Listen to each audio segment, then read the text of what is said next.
بسم الله الرحمن الرحيم الحمد لله رب العالمين له النعمة وله الفضل وله الثناء الحسن وصلوات الله البر الرحيم والملائكة المقربين على سيدنا محمد أشرف المرسلين حبيب رب العالمين وعلى جميع النبيين اللهم علمنا ما جهلنا وذكرنا ما نسينا وانفعنا بما علمتنا وزدنا علما وإنا نعوذ بك من حال أهل النار رب اشرح لي صدري ويسر لي أمري واحلل عقدة من لساني يفقه قولي آمين. وبعد الله تبارك وتعالى dit dans le Coran honoré وتعاونوا على البر والتقوى ولا تعاونوا على الإثم والعدوان, c'est-à-dire entraidez-vous pour les œuvres de bien et l'obéissance à Allah, et ne vous entraidez pas pour le péché et la désobéissance à Dieu. Donc on met une bonne attention, lillahi ta'ala, dans le fait de réviser ensemble la science de la religion, et on continue, incha'Allah, dans le chapitre de la prière en assemblée, et on avait commencé les lois concernant quand on prie en assemblée, par rapport à l'imam, par rapport à ceux qui prient derrière l'imam. Donc c'est un cours important, surtout pour ceux qui prient en assemblée, et à la base on avait dit que la prière en assemblée c'est un devoir communautaire sur les hommes d'aller prier à la mosquée, au moins qu'il y ait deux hommes, l'imam et ceux qui prient derrière l'imam qu'on appelle le ma'moum, qui prient pour chacune des 5 prières. Et dans certaines écoles c'est obligatoire pour les hommes qui en sont capables. فنكمل إن شاء الله تعالى في باب صلاة الجماعة, وذكرنا بعض الشروط التي يجب على من صلى مقتديا في جمعة وغيرها. ذكرنا أن لا يتقدم على إمامه في الموقف والإحرام بل تبطل المقارنة في الإحرام وتكره في غيره إلى التأمين. Donc on avait mentionné que celui qui prie derrière l'imam, il ne devance pas l'imam, il ne fait pas les choses avant l'imam, il ne se met pas devant l'imam au niveau de la position, et il ne fait pas les choses avant l'imam. Il ne dit pas Allahu Akbar pour entrer dans la prière avant l'imam, sinon sa prière n'est pas valable. Dans l'école de Malik, si quelqu'un il prie et il est devant l'imam au niveau de la position, c'est déconseillé, mais ça reste valable. Dans l'école de Shafi'i, c'est pas valable. D'accord? Si tu pries derrière un imam, il faut que tu sois derrière l'imam. Et on prend en considération le point d'appui. Donc si quelqu'un, comment on sait qu'il a devancé ou il est devant l'imam ou derrière l'imam, c'est pas par rapport aux orteils qu'on fait les rangs dans la mosquée, c'est par rapport aux talons. Tous les talons des gens, ils sont alignés sur la même ligne. Alors si c'est un groupe de femmes qui prient en assemblée, dans l'école de Shafi'i, c'est valable. Mais dans ce cas-là, elles se mettent tous sur la même ligne. D'accord? Les femmes, quand elles prient entre elles, il n'y a pas une femme qui se met devant et les autres elles se mettent derrière. Elles font la prière toutes sur la même rangée. Une des femmes a choisi de faire imam. Et s'il y a une femme qui arrive en retard et elle ne sait pas qui est l'imam, bah une des sœurs, elle montre l'imam. Parce que, comme on le verra plus tard, incha'Allah, parmi les conditions pour que la prière en assemblée soit valable, c'est que tu saches qui est l'imam. C'est-à-dire, si toi, quelqu'un il est devant toi, tu ne sais pas s'il est imam ou s'il est ma'moum, tu ne peux pas prier en assemblée avec lui. C'est bon? C'est pas dire que tu dois savoir qui c'est, comment il s'appelle. C'est-à-dire que tu dois savoir il est où, c'est qui la personne que tu suis. هذه من شروط القدوة زي يمر معنا إن شاء الله فيما يتعلق بالإمام. لابد أن لا تشك هل هو إمام أم لا، يعني هل هو مأموم أم لا. يعني هناك جماعة شخص يعرف هل هذا الإمام أو المأموم، فلا يصح القدوة هنا. فالنساء إذا صلينا جماعة عند الشافعي يصح، لكن يقفن صفا واحدا، يعني صفوف، لكن الإمام يعني المرأة التي تقوم إمام تصلي في نفس الصف المأمومات. وأكيد المرأة لا تؤم للرجال. Et bien sûr, comme vous le savez, la femme elle ne fait pas imam pour les hommes. Et elle ne fait pas imam aussi pour les petits garçons. Parce qu'il y a beaucoup de femmes, des fois, qui n'ont pas appris, elles ont un petit garçon et du coup elles font la prière en assemblée avec lui dans la maison. C'est pas mal, d'accord? Si le petit garçon il s'est bien récité, etc., lui il fait imam pour sa maman. Mais c'est pas la mère, elle fait imam pour le fils. Elle peut faire imam pour les filles ou pour les sœurs ou pour les femmes. وهذا ثبت في الحديث أن أم ورقة استأذن الرسول عليه السلام استأذنت الرسول صلى الله عليه وسلم فالرسول أذن لها أن تؤم نساء دارها. Waraqa, elle avait demandé autorisation au prophète alayhi salam et il a autorisé qu'elle fasse imam pour les femmes de sa maison. لذلك القول الصحيح أنه يجوز ويصح أن تؤم المرأة للنساء. C'est que l'avis qui est sahih, c'est que la femme elle peut faire imam pour les femmes parce que c'est confirmé dans le hadith. Pourquoi je dis ça? Parce que l'avis qui est connu chez les Malikites, c'est que c'est pas valable qu'une femme elle fasse imam.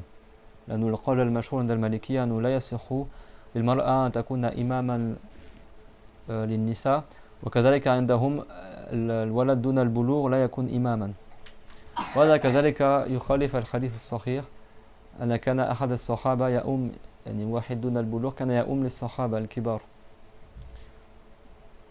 De même, chez les Malikites, c'est connu qu'un enfant qui n'est pas encore pubère, il ne peut pas faire imam. Et ça également, il y a des hadiths sahih qui disent qu'il y avait un enfant parmi les compagnons qui faisait imam pour des adultes. Donc c'est vrai que ces deux avis-là, que la femme ne fasse pas imam et que l'enfant ne fasse pas imam, ça c'est pas quelque chose qui est dans l'école de Shafi'i. C'est certains avis qui sont dans l'école malikite, mais il y a des hadiths qui ne vont pas dans ce sens-là. Donc l'avis qui est sahih, c'est de dire qu'un enfant peut faire imam s'il est apte à prier et c'est bien récité. Et une femme aussi peut faire imam pour d'autres femmes. Mais une femme, elle fait imam que pour les femmes ou les filles, pas pour les hommes ni pour les petits garçons.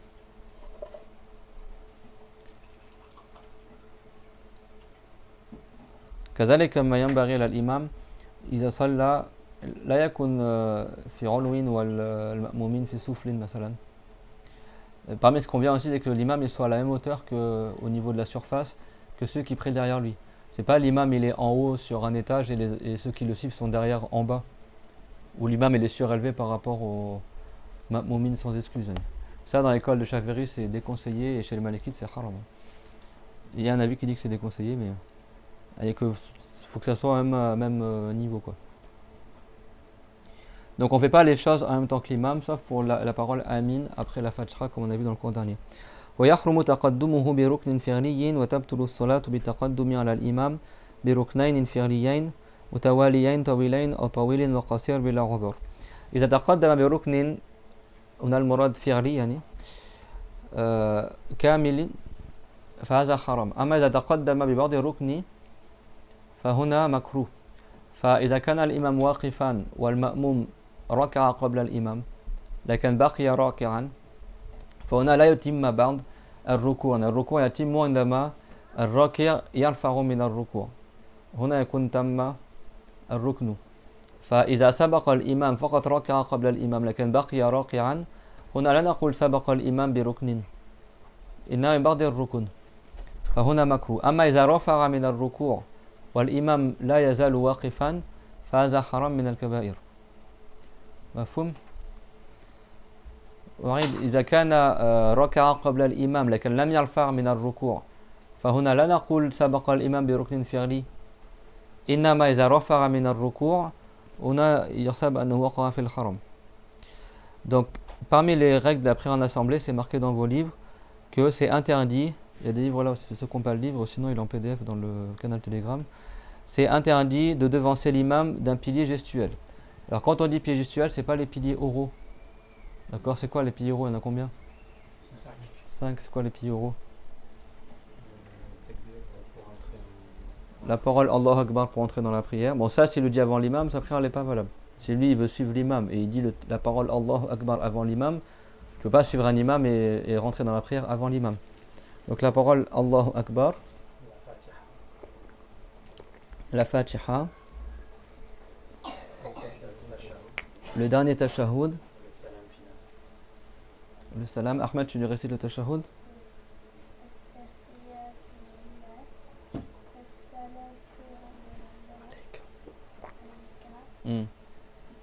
Ayyuhan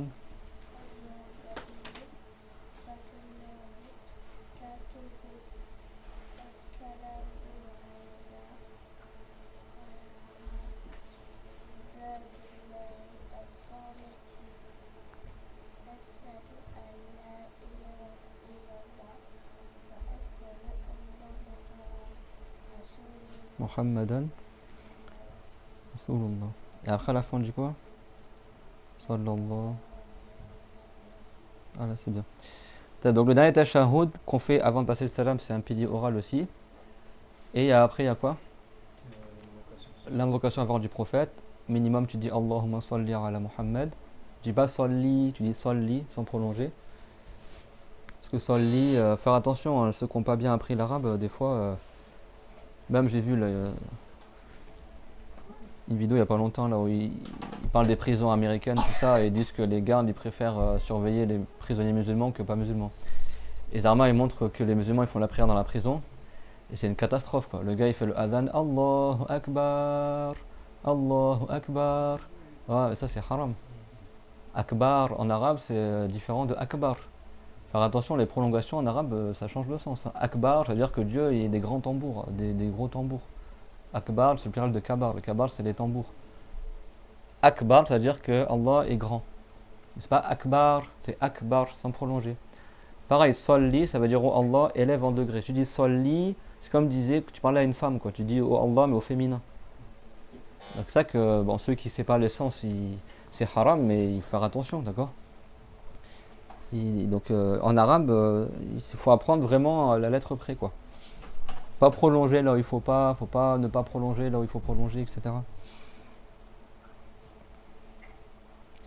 Donc parmi les choses qu'il faut faire attention quand tu pries en assemblée, c'est que tu ne dois pas devancer l'imam par un pied gestuel.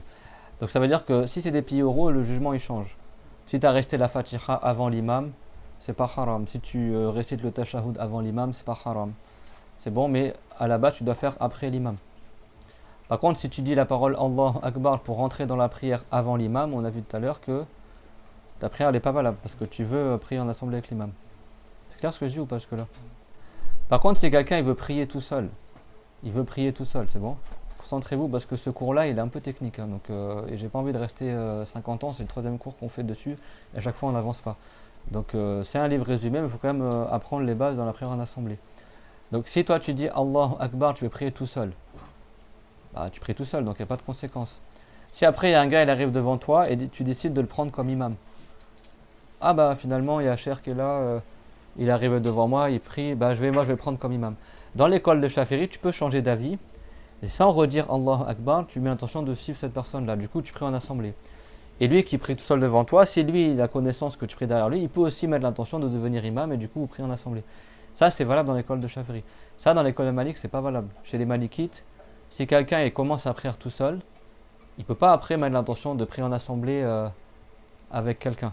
Parce qu'il doit mettre l'intention de prier en assemblée dès la parole Allahu Akbar. C'est bon? Dans l'école Shafiri, tu peux, c'est bon. Donc c'est pour ça que je précise, si toi tu veux prier avec l'imam et tu dis Allahu Akbar avant l'imam, ta prière c'est pas valable. Pourquoi? Parce que toi tu veux prier en assemblée et l'imam il n'est pas encore entré dans sa prière. Par contre, si toi tu veux prier tout seul, tu dis Allahu Akbar avant la personne que devant toi, et après lui il rentre dans sa prière, et toi après tu mets l'intention de suivre cette personne-là, bah là c'est valable. C'est bon parce qu'au moment où tu as dit Allahu Akbar, tu voulais pas prier en assemblée. C'est clair tout le monde? Si quelqu'un il veut prier en assemblée, et il dit la parole Allahu Akbar avant la personne qui fait imam, sa prière n'est pas valable du tout. Il n'est pas rentré dans sa prière. C'est-à-dire il doit attendre que l'imam il dise Allahu Akbar et après toi tu dis Allahu Akbar. Parce que ton intention c'est de prier avec lui et lui il n'est pas encore entré dans la prière. C'est clair? Il n'est pas encore un imam parce qu'il n'est pas encore entré dans sa prière. C'est clair ce que je dis?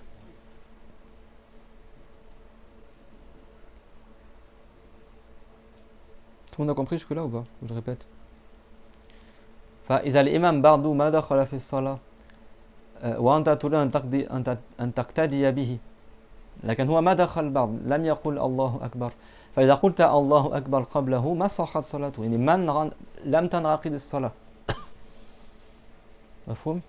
ليس هي بطلت يعني ما دخلت في الصلاة لأن نيتك أن تصلي معه وهو لم يدخل بعد إلى الصلاة. أما إذا أحرمت بالصلاة يعني كبرت للصلاة ونيتك أن تصلي وحدك بعد ذلك ذاك الشخص دخل في صلاة كذلك وكان أمامك وأنت أردت القدوة به تنوي أنك تقتدي به فهنا يصح الصلاة عند الشافعي وذاك الذي أمامك إذا هو عرف بأنك تقتدي به وأراد أن يكون إماما فينوي نية الإمامة هذا أكيد في غير الجمعة فيكون له ثواب الجماعة. وإذا كان الشخص لم ينوي الإمامة فأنت تصلي جماعة به وهو لا ينوي الإمامة.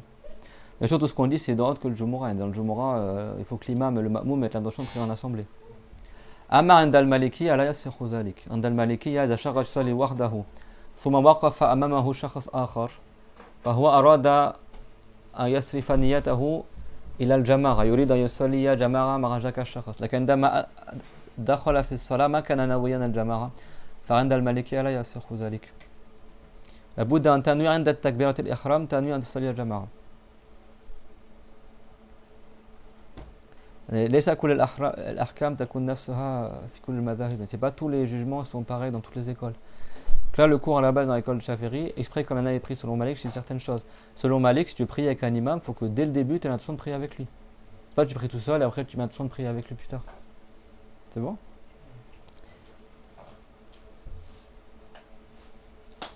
Donc les piliers oraux, si tu devances l'imam, à la base, ça n'a pas de conséquences pour ta prière.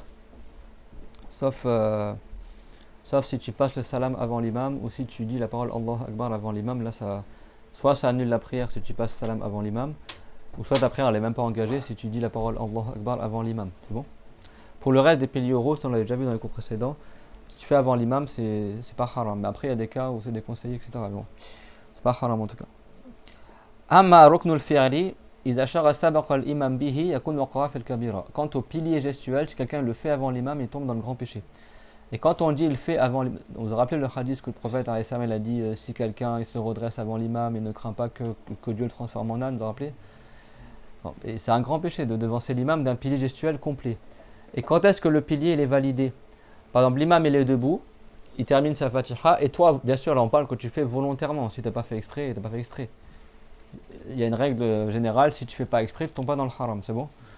Par exemple, l'imam, il arrive, il récite la Fatiha, et après il dit Allahu la ilaha illa, il veut réciter par exemple Ayat al-Kursi. Et toi, tu as pensé qu'il disait Allahu Akbar, du coup, tu t'es incliné avant lui, en pensant qu'il allait dire Allahu Akbar. Tu t'es pressé, tu t'es incliné avant lui. C'est ça que la sunna, c'est toujours attendre que l'imam il s'incline entièrement pour t'incliner. Lui, il a dit Allah, toi, tu as pensé qu'il voulait dire Allahu Akbar. Et tu t'inclines directement alors que l'imam il est resté debout, en fait il récitait une sourate.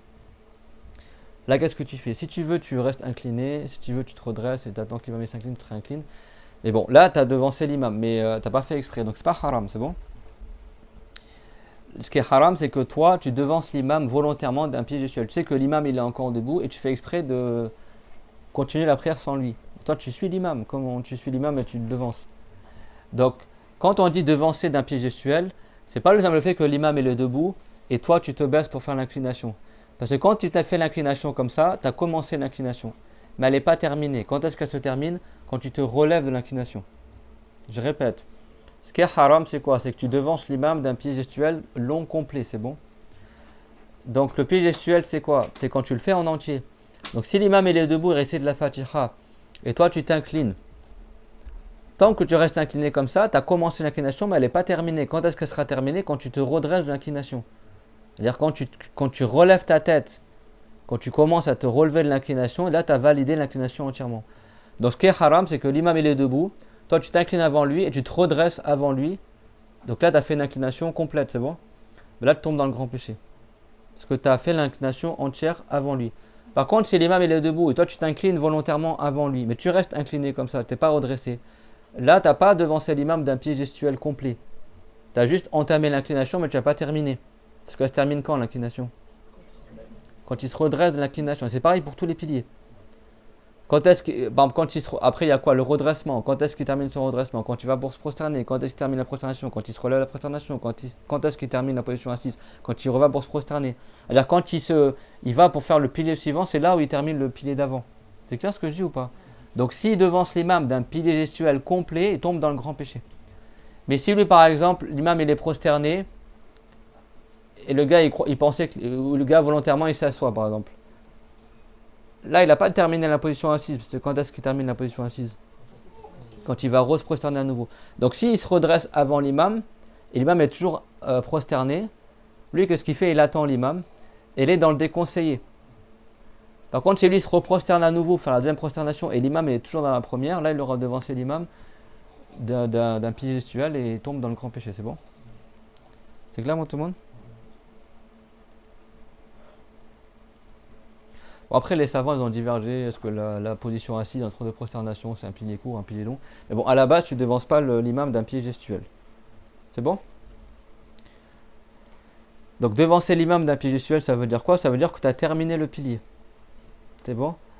Donc je pose la question, l'imam il récite la Fatiha, c'est bon? Et après, l'imam, il récite quelque chose, et lui, il croit que l'imam, il va s'incliner, donc du coup, il s'incline. Là, c'est quoi le jugement? Le ma'moum, il pensait que l'imam allait s'incliner. C'est quoi le jugement, là? Il n'y a rien, d'accord? Ils tombent pas dans le péché parce qu'il lui, il voulait pas devancer l'imam, il pensait que l'imam allait s'incliner, c'est bon? Donc, qu'est-ce qu'il fait? Bah, il attend l'imam dans l'inclination. C'est bon? Ou alors, il se relève et puis il attend que l'imam s'incline. Ça s'est passé à l'époque. Notre cher, rahimahullah, tu avais un cher qui s'appelait Cher Nizar, rahimahullah, il faisait imam, et on a déjà raconté cette histoire-là, mais on le raconte à nouveau. Et il a récité un truc après la Fatiha, et il y a trois frères, et ils ont pensé qu'il s'inclinait. Parce que ça a commencé par Allah. Donc un, il s'est incliné. L'autre, il a commencé à s'incliner, mais en mi-chemin, il s'est rendu compte qu'en fait, l'imam est toujours debout. Et l'autre, il s'est incliné, et quand il s'est rendu compte que l'imam s'est pas incliné, il s'est redressé. Ils ont fait les trois possibilités. Et donc du coup, les trois, ils ont craint pour leur prière. Ils ont demandé au cher, et le cher a dit les trois, leur prière elle est valable. في واحد ظن أن الإمام ركع فركع بعدين تنبه أن الإمام لم يركع فبقي راكعا وأحدهم ماذا فعل؟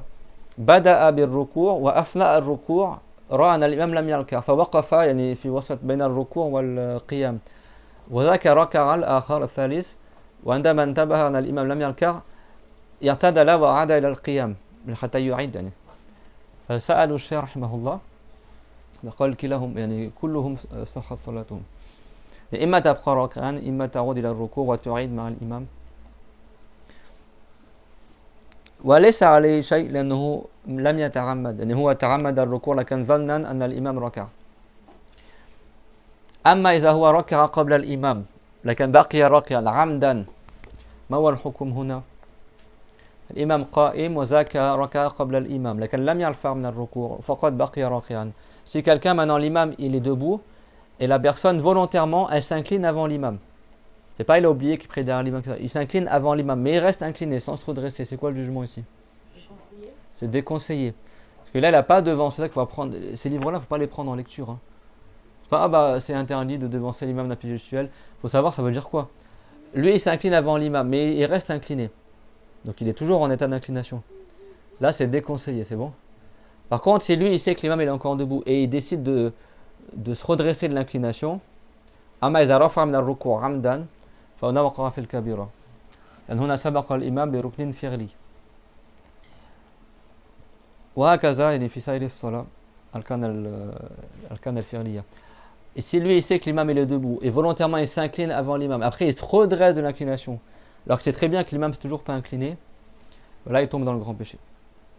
Parce qu'en fait tu fais quoi là? Tu veux prier derrière l'imam mais tu pries avant l'imam. C'est haram de faire ça, c'est bon? Bien sûr on parle, c'est pas quelqu'un il a oublié. Il est pris par sa dunya, voilà, et puis du coup il oublie qu'il prie derrière l'imam et puis il fait sa prière tout seul sans se rendre compte, d'accord? C'est clair moi tout le monde? Si quelqu'un ne fait pas exprès ou il oublie, il n'a pas de péché. Mais quand il se rappelle, il attend l'imam, d'accord? مفهوم إلى هنا؟ وقيس على ذلك في السجود. Alors après tu fais l'analogie. Bon, quand c'est la prosternation, si l'imam il est prosterné et toi volontairement tu t'assois avant que l'imam il s'assoie, bah là c'est déconseillé. Si tu t'assois et après tu vas pour te reprosterner à nouveau, bah là tu as devancé l'imam d'un pied gestuel qui est la position assise entre deux prosternations. Donc là c'est haram. Pareil, si l'imam est en deuxième prosternation et toi tu te mets debout avant l'imam, c'est bon? Dans la première raka. Donc là tu t'es redressé et tu t'es mis debout. Là c'est déconseillé. Si après tu t'inclines et l'imam est toujours prosterné, bah là tu as devancé l'imam d'un pied gestuel qui est la position debout. Quand est-ce qu'elle se termine la position debout? Quand tu vas pour t'incliner. Quand est-ce qu'elle se termine l'inclination? Quand tu vas pour te redresser. Le redressement, je rappelle que c'est un pilier, court de la prière, mais c'est un pilier. Quand est-ce que le redressement à l'irtidal, il s'arrête? Quand tu vas pour te prosterner. Et comme ça. Chaque pilier, en fait, il est validé, il se termine quand tu commences le pilier d'après. كل ركن يعني يتم عندما تبدأ يعني تشرع بالركن الذي بعده. فالاعتدال ركن لكن على الأقل هو ركن قصير. متى ينتهي الاعتدال؟ عندما هو يهوي إلى السجود. مفهوم؟ متى ينتهي السجود؟ عندما يرفع من السجود. متى ينتهي الجلوس بين السجدتين؟ عندما يسجد من جديد وهكذا. فشخص ينتبه لما نقول يحرم أن يتقدم على الإمام بركن فعلي معناه أتم الركن بحيث شرع في الركن الذي بعده يعني في الركن الفعلي الذي بعده. C'est bon Mariam? C'est clair? Donc aussi la quiétude c'est un pilier, d'accord? Quand tu te redresses tu restes sans bouger, quand tu t'inclines tu restes sans bouger. Hein les enfants? Quand tu te prosternes tu restes sans bouger. Qu'est-ce que tu poses sur le sol Salim quand tu te prosternes?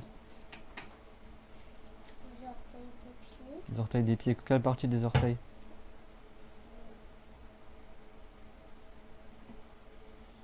Le dessus ou le dessous? Le dessous. Le dessous, après tu mets quoi sur le sol? Le front. Le front. Les mains. Quelle partie des mains? Sous les mains. Et il y a quoi encore? Le nez. Alors le nez c'est obligatoire chez les malikites, c'est recommandé chez les chaférites. Mais c'est pas suffisant de se prosterner sur le nez. Mais la sunna c'est que tu poses ton front et ton nez. Et chez les malikites, pour ceux qui prient chez les malikites, c'est haram de ne pas mettre le nez. Hein. Mais ça reste valable, mais c'est haram. Il y a quoi donc le front, les mains et les genoux. C'est bon? Et les deux pieds. Chez les hanafites, si quelqu'un il a juste posé une main ou juste un pied, ça reste valable, mais c'est haram, c'est bon? Il y a des cas de figure. Si quelqu'un il a levé ses pieds pendant la prosternation, parce qu'il y en a, voilà, quand ils prient, ils font un peu n'importe quoi. Il y en a des fois, les enfants, quand ils sont petits, ils vont lever les pieds. Il y en a, ils vont mettre juste le dos des orteils. Il y en a, ils vont mettre une main, il va se gratter, il va rester comme ça. Dans certaines écoles, ça reste valable. Chez les Hanafites, ça reste valable. Chez les Malikites et Chaférites, c'est pas valable. Faire attention, d'accord? Tout le monde a compris le fait de devancer l'imam. Donc il y a trois choses. Il y a le fait de devancer l'imam d'une partie du pilier. Par exemple, tu t'inclines avant l'imam, tu te redresses avant l'imam, mais tu ne termines pas le pilier gestuel. C'est quoi le jugement ici? C'est déconseillé. Si tu devances l'imam du pilier de sorte que tu termines ton pilier et tu vas au pilier d'après, donc là tu as validé un pilier avant l'imam, pilier gestuel. C'est quoi le jugement ici? C'est un grand péché, c'est interdit, mais ta prière reste valable. Par contre, si tu fais ça avec deux piliers gestuels, sans excuse volontairement, ta prière est annulée. Parce que là, tu vois quoi? Tu devances l'imam de deux piliers. C'est-à-dire quoi? Deux piliers. Ça veut dire que l'imam il est debout, toi tu t'inclines, tu te redresses, quand tu te redresses tu valides un pilier. Après tu vas pour te prosterner, c'est bon? Donc là tu as devancé de l'inclination plus le redressement. C'est bon? Alors c'est quand tu devances de deux piliers longs. Le redressement c'est un pilier court, d'accord? Après tu te prosternes et tu redresses la prosternation, lui il est toujours debout. Là ça va pas, d'accord? Ou alors un pilier long et un pilier court, d'accord? Pilier long, c'est-à-dire que tu es debout, tu t'inclines, tu te redresses. Quand tu vas pour te prosterner, le redressement c'est un pilier court, tu dois devancer d'une inclination et d'un pilier court. Je répète que dans l'école de Chaféry, il y a divergence. Est-ce que tous les piliers sont longs ou est-ce qu'il y a des piliers courts? Selon un avis, ils disent que le redressement de l'inclination et la position assise entre les prosternations, c'est des piliers courts. Mais l'avis le plus fort, c'est que c'est des piliers longs, d'accord? يعني اختلفوا هل الارتدال من الركوع والجلوس بين السجدتين ركنا قصيرا أم لا. Alors كل الأركان الفعلية طويلة إلا الارتدال والجلوس بين السجدتين على الأقل عند الشافعي والراجح أنهما ركنا طويلا. فالشخص سواء كان قصير وطويل أو ركنا طويلا إذا تقدم على الإمام بركنين فعليين تامين بطلت صلاته أكيد بلا عذر يعني ليس ناسيا ليس لم يتعمد أو ليس مثلا هو بطيء بالقراءة. Donc il y a plusieurs cas de figure. Tu devances l'imam d'une partie d'un pilier, c'est déconseillé. Tu devances l'imam d'un pilier entier gestuel, on parle bien sûr, c'est haram, mais ta prière reste valable. Tu devances l'imam de deux piliers gestuels, ta prière est annulée. Si tu le fais volontairement, mon frère, enlève le livre là, parce que tu as limite le pied dessus là. Si tu devances l'imam de deux pieds gestuels longs ou courts longs, la prière est annulée s'il n'a pas une excuse, c'est bon? فيحرم تقدمه بركن فعلي وتبطل الصلاة بالتقدم على الإمام بركنين فعليين متواليين. في الكتب يوجد هوامش حتى الشخص يكتب عليها. Dans les livres de religion, il y a des marges pour que les gens ils écrivent. Parce que les trois quarts de ce que je dis là, c'est déjà marqué dans le livre. Quand je vous dis tu devances d'un pilier, alors c'est pas marqué quand tu devances d'un demi-pilier, Donc ça, tu peux le rajouter dans ton livre. Mais le fait de devancer l'imam d'un pilier ou de deux, c'est déjà marqué dans le livre. Donc toi, marque juste dans ton livre les rajouts, d'accord? Donc, si quelqu'un تبطل الصلاة بتقدم على الإمام بركنين فعليين متواليين مفهوم؟ مثلا الإمام ساجد وهو ماذا فعل المأموم؟ جلس رفع من السجود فجلس ثم سجد من جديد فهنا تقدم على الإمام بالجلوس ثم قام فهنا تقدم الإمام بالجلوس بين السجدتين والسجود الثاني هنا قصير وطويل مفهوم؟ أو مثلا الإمام راكع وماذا فعل؟ رفع من الركوع ثم سجد فهنا تقدم على الإمام بالاعتدال ثم رفع من السجود والإمام بعد قائم فهنا تقدم على الإمام بالاعتدال والسجود وهكذا. Par exemple, si l'imam il est incliné et toi par exemple, l'imam il s'est redressé de l'inclination et toi tu vas pour te prosterner avant l'imam. Après tu t'assois, donc là tu as devancé l'imam de la prosternation, donc quand tu t'es assis tu as validé une prosternation. Après tu te prosternes une deuxième fois, donc là tu as devancé l'imam de la prosternation et de la position assise entre deux prosternations, donc d'un pilier long et d'un pilier court. Là, sans excuse, la prière est annulée. C'est bon? Mais il faut que ça soit deux piliers longs à la suite ou un pilier long, un pilier court à la suite. C'est bon? Si c'est pas à la suite, ça annule pas la prière, c'est ça que ça veut dire. Si quelqu'un, par exemple, il se redresse de l'inclination avant l'imam, c'est bon? Comme on a vu tout à l'heure, il devance l'imam d'un recours entier, c'est bon? Il a fait ça dans la première raka, il tombe dans le grand péché, mais sa prière elle reste valable. Après, il y a la deuxième raka, il refait la même chose. Donc deux fois, il a devancé l'imam d'un pilier gestuel long. Mais c'était pas à la suite, ça annule pas la prière, mais bon, deux fois, il tombe dans le grand péché. Bila rodhar. Et maintenant, إذا كان بrodhar, حتى لو تأخر عن الإمام بركنين طويلين فعليين يعني أو قصير وطويل فعليين لا تبطل الصلاة. والعذر مثلا نسي أنه يصلي خلف الإمام أو مثلا كان بطيء في القراءة فتأخر عن الإمام. هذا من الأعذار. Donc si quelqu'un en revanche il se met en retard, il devance l'imam plutôt, بطيء في القراءة إذا تأخر بركنين وإذا سواء تقدم على الإمام بركنين أو تأخر عن الإمام بركنين في كليهما في كلتا الحالتين بطلت صلاته إذا تعمد بلا عذر. أما إذا كان بعذر لا تبطل. فإذا تقدم على الإمام بركنين فعليين بعذر من نسي مثلا نسي أنه يقتدي بالإمام. أما إذا تأخر عن الإمام بركنين فعليين مثلا كان بطيء في القراءة. مفهوم؟ Donc si quelqu'un il devance l'imam de deux piliers ou alors il se met en retard par rapport à l'imam de deux piliers gestuels long ou long et court, dans les deux cas sa prière est annulée, c'est bon?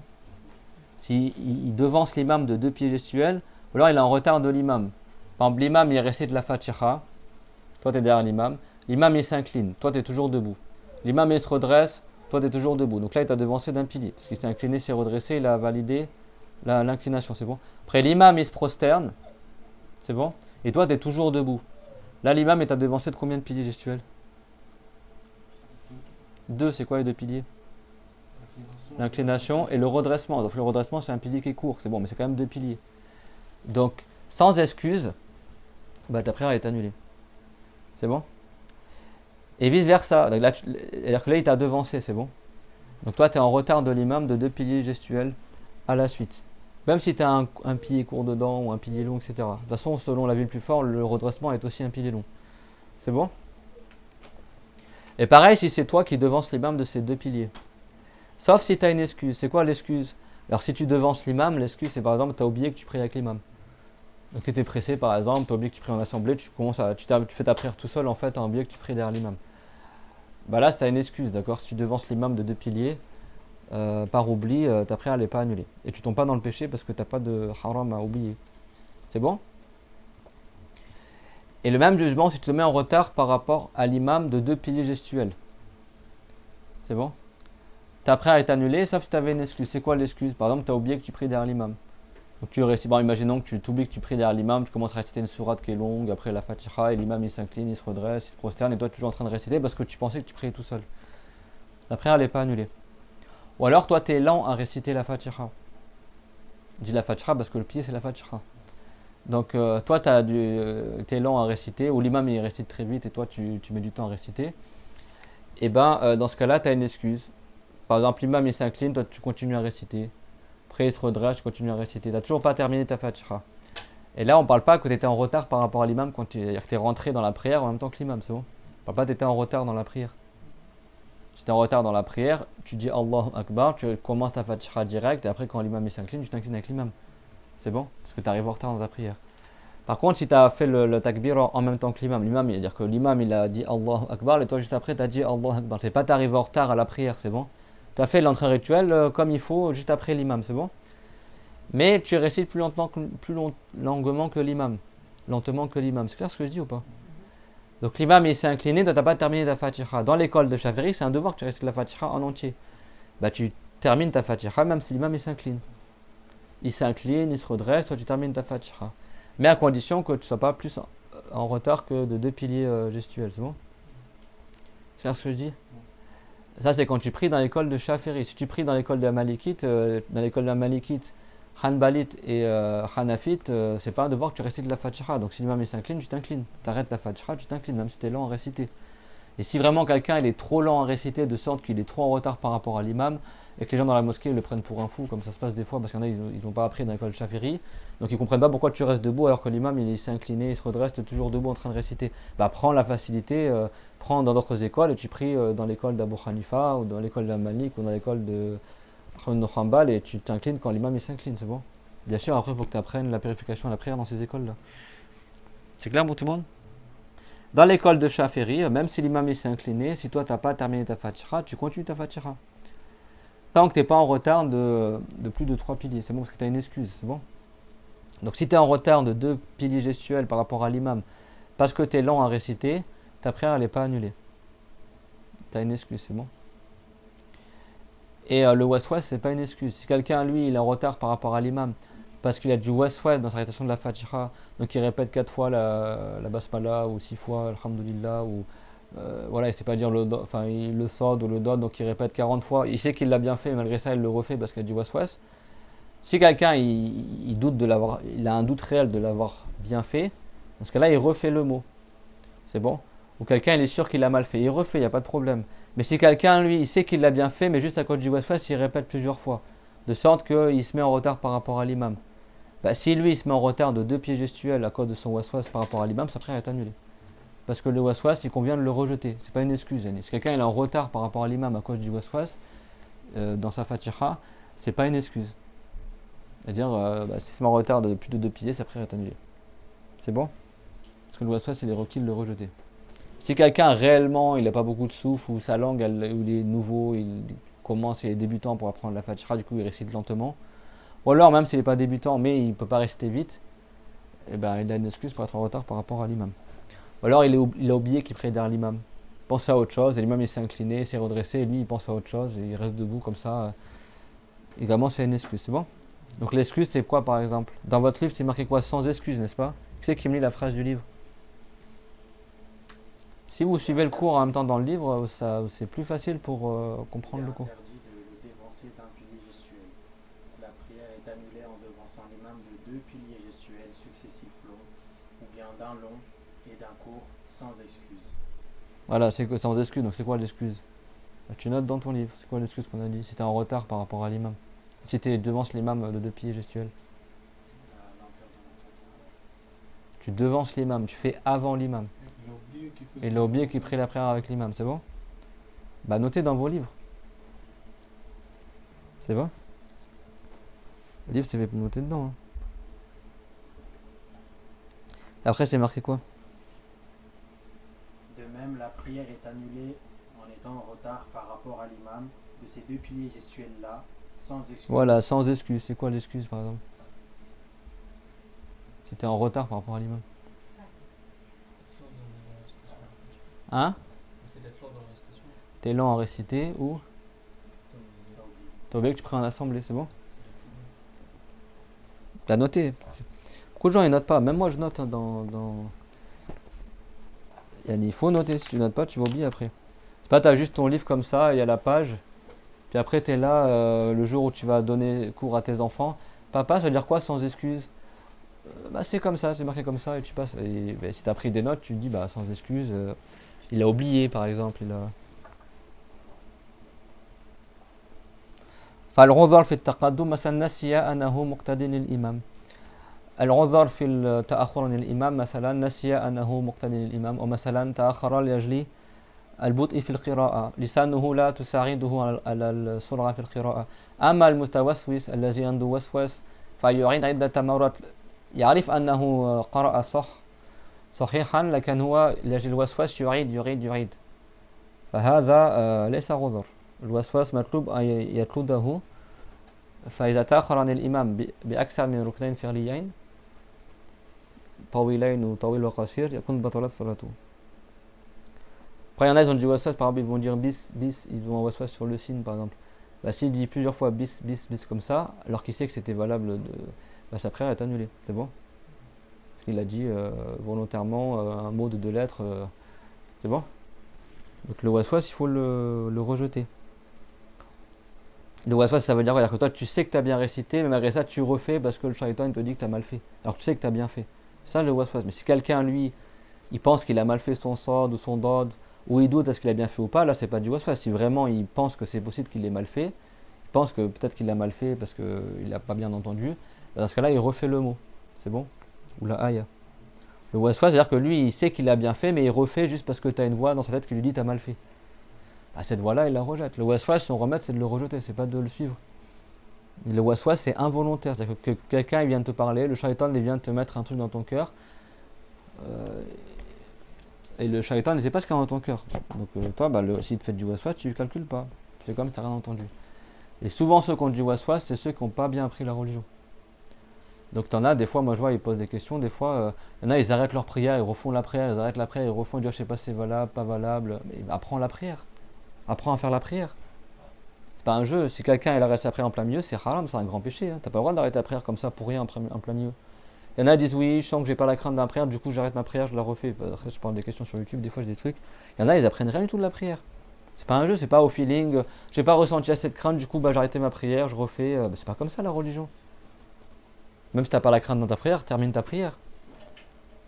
Comme j'avais dit aussi durant le Hajj aussi, beaucoup de gens qui ressentent pas la crainte ou la baraka aussi, beaucoup de gens ils ressentent rien du tout quand ils font des actes d'adoration parce qu'ils n'ont pas appris, ils le font de manière pas valable. Si tu fais une prière qui est pas valable, il n'y aura pas la baraka dans ta prière, c'est normal que tu ressentes rien. T'as plein de gens aujourd'hui qui sont là, oui, ma foi elle est faible, je jeûne, je prie, je ressens rien du tout, je ressens pas, c'est mécanique, etc. Bah pose-toi des questions, est-ce que tu as appris la religion?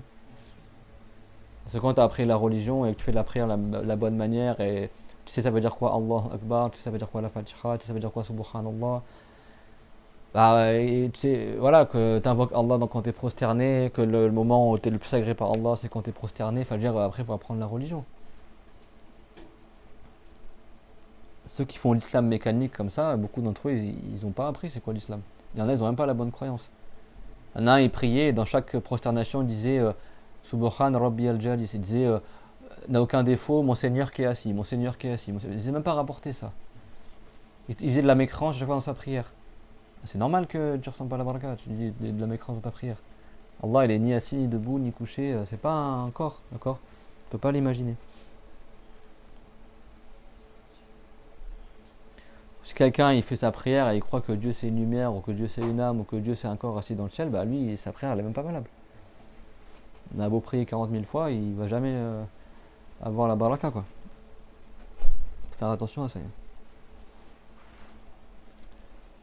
T'en as carrément, ils délaissent la prière où le jeune dit voilà, l'islam, moi j'ai pas envie d'un truc mécanique, moi je recherche la spiritualité, le flou artistique. Enfin, ça c'est l'ignorance. Ça. Beaucoup de gens en fait, parce qu'ils veulent pas accepter qu'ils sont ignorants, et par paresse, et parce qu'ils veulent pas apprendre la religion, ils préfèrent dire voilà, nous on fait des repas dans la forêt, je mets une bougie chez moi, c'est ça, t'as une mouvance comme ça, soi-disant faux soufis, je sais pas quoi, ils font Des fois les femmes elles sont même pas voilées, ils vont à la mosquée, c'est même pas pour la prière, ils font des repas, ils font des trucs, de la méditation en groupe, des trucs. On n'est pas dans le bouddhisme là, c'est quoi ça? Enfin, c'est pas ça la religion d'islam. Tu fais la prière avec la méditation. Il y en a qui disent oui, nous on est les gens de l'intérieur ou les gens de l'extérieur. Vous faites juste les actes extérieurs, mais nous on est dans le spirituel, on est dans les secrets cachés, etc. Et il y avait un grand saint qui s'appelait Ahmed al-Rifari. Il a disait, rahimahullah, c'est dans le, il y a plusieurs siècles en arrière. Et je crois que c'est le 8e siècle de l'Hégire, et il était en Irak. Et lui il disait la taqulu ka'arli al-batin, dites pas comme les gens soi-disant, que se disent les gens de l'intérieur là, des secrets cachés soi-disant. Nahnu ahlul batin wa antum ahlul zahir. Il dit hadha ad-din lawla zahiruhu lama batan. Il a dit dites pas comme les gens les faux soufis là qui ont pourri la réputation du vrai soufisme, parce qu'aujourd'hui maintenant ceux qui ils sont toujours là, ils chantent, ils mettent de l'encens, ils dansent, sont là, ils font des trucs voilà. Et qui n'apprennent rien de la religion, ils pratiquent rien de la religion. Et Ahmed al-Rifari disait dites pas comme ces gens-là, vous êtes les gens de l'extérieur, nous les gens de l'intérieur. C'est-à-dire vous faites vos prières, vous faites vos actes d'adoration, mais nous on fait rien, mais c'est la spiritualité, c'est le mystique, etc. Et il a dit cette religion-là, si elle n'avait pas eu une pratique extérieure, elle n'aurait pas eu d'intérieur. C'est-à-dire si elle n'avait pas eu d'apparent, elle n'aurait pas eu d'intérieur. C'est-à-dire s'il n'y a pas de piété, tu fais tes prières, tu fais ton jeûne, etc., Dieu ne va pas t'accorder la sainteté et des secrets cachés dans le cœur après. C'est bon, il faut la piété, et après avec la piété, il y a après ton cœur est détaché du bas monde, la méditation, etc. Ça va de pair, c'est pas tu délaisses tout et après tu dis tu vas méditer sans pratiquer. Ça c'est beaucoup d'ignorants en fait, comme ils veulent pas apprendre la religion, ils veulent pas apprendre les pieds de la prière, etc. Ils disent nous on est voilà, nous on a choisi une voie plutôt plus spirituelle, etc. Alors qu'ils sont dans rien du tout en fait. Tu fais pas ta prière, t'es grand pécheur, t'as aucune baraka, t'es maudit par Allah. Celui qui prie pas, il y a de fortes chances qu'il meure mécréant. D'ailleurs, selon certains imams, celui qui ne prie pas est mécréant. Le grand compagnon Omar ibn al-Khattab, c'était son avis. Pour lui, si quelqu'un ne prie pas, il est mécréant. Ahmad ibn Hanbal, c'est un de ces deux avis. Après, l'avis de la plupart des savants, c'est qu'il est grand pécheur, mais il reste musulman tant qu'il ne s'autorise pas de délaisser la prière. Donc, la prière, ça demande d'apprendre la religion. Et quand tu pries en assemblée, il faut aussi que tu apprennes la religion. C'est quoi les lois de la prière en assemblée? وبأكثر من 3 أركان طويلة ولو لعذر.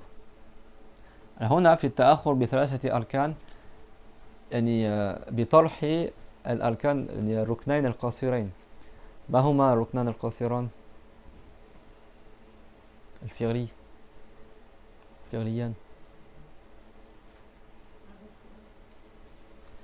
الركنان القصيران الفعليان في الصلاة.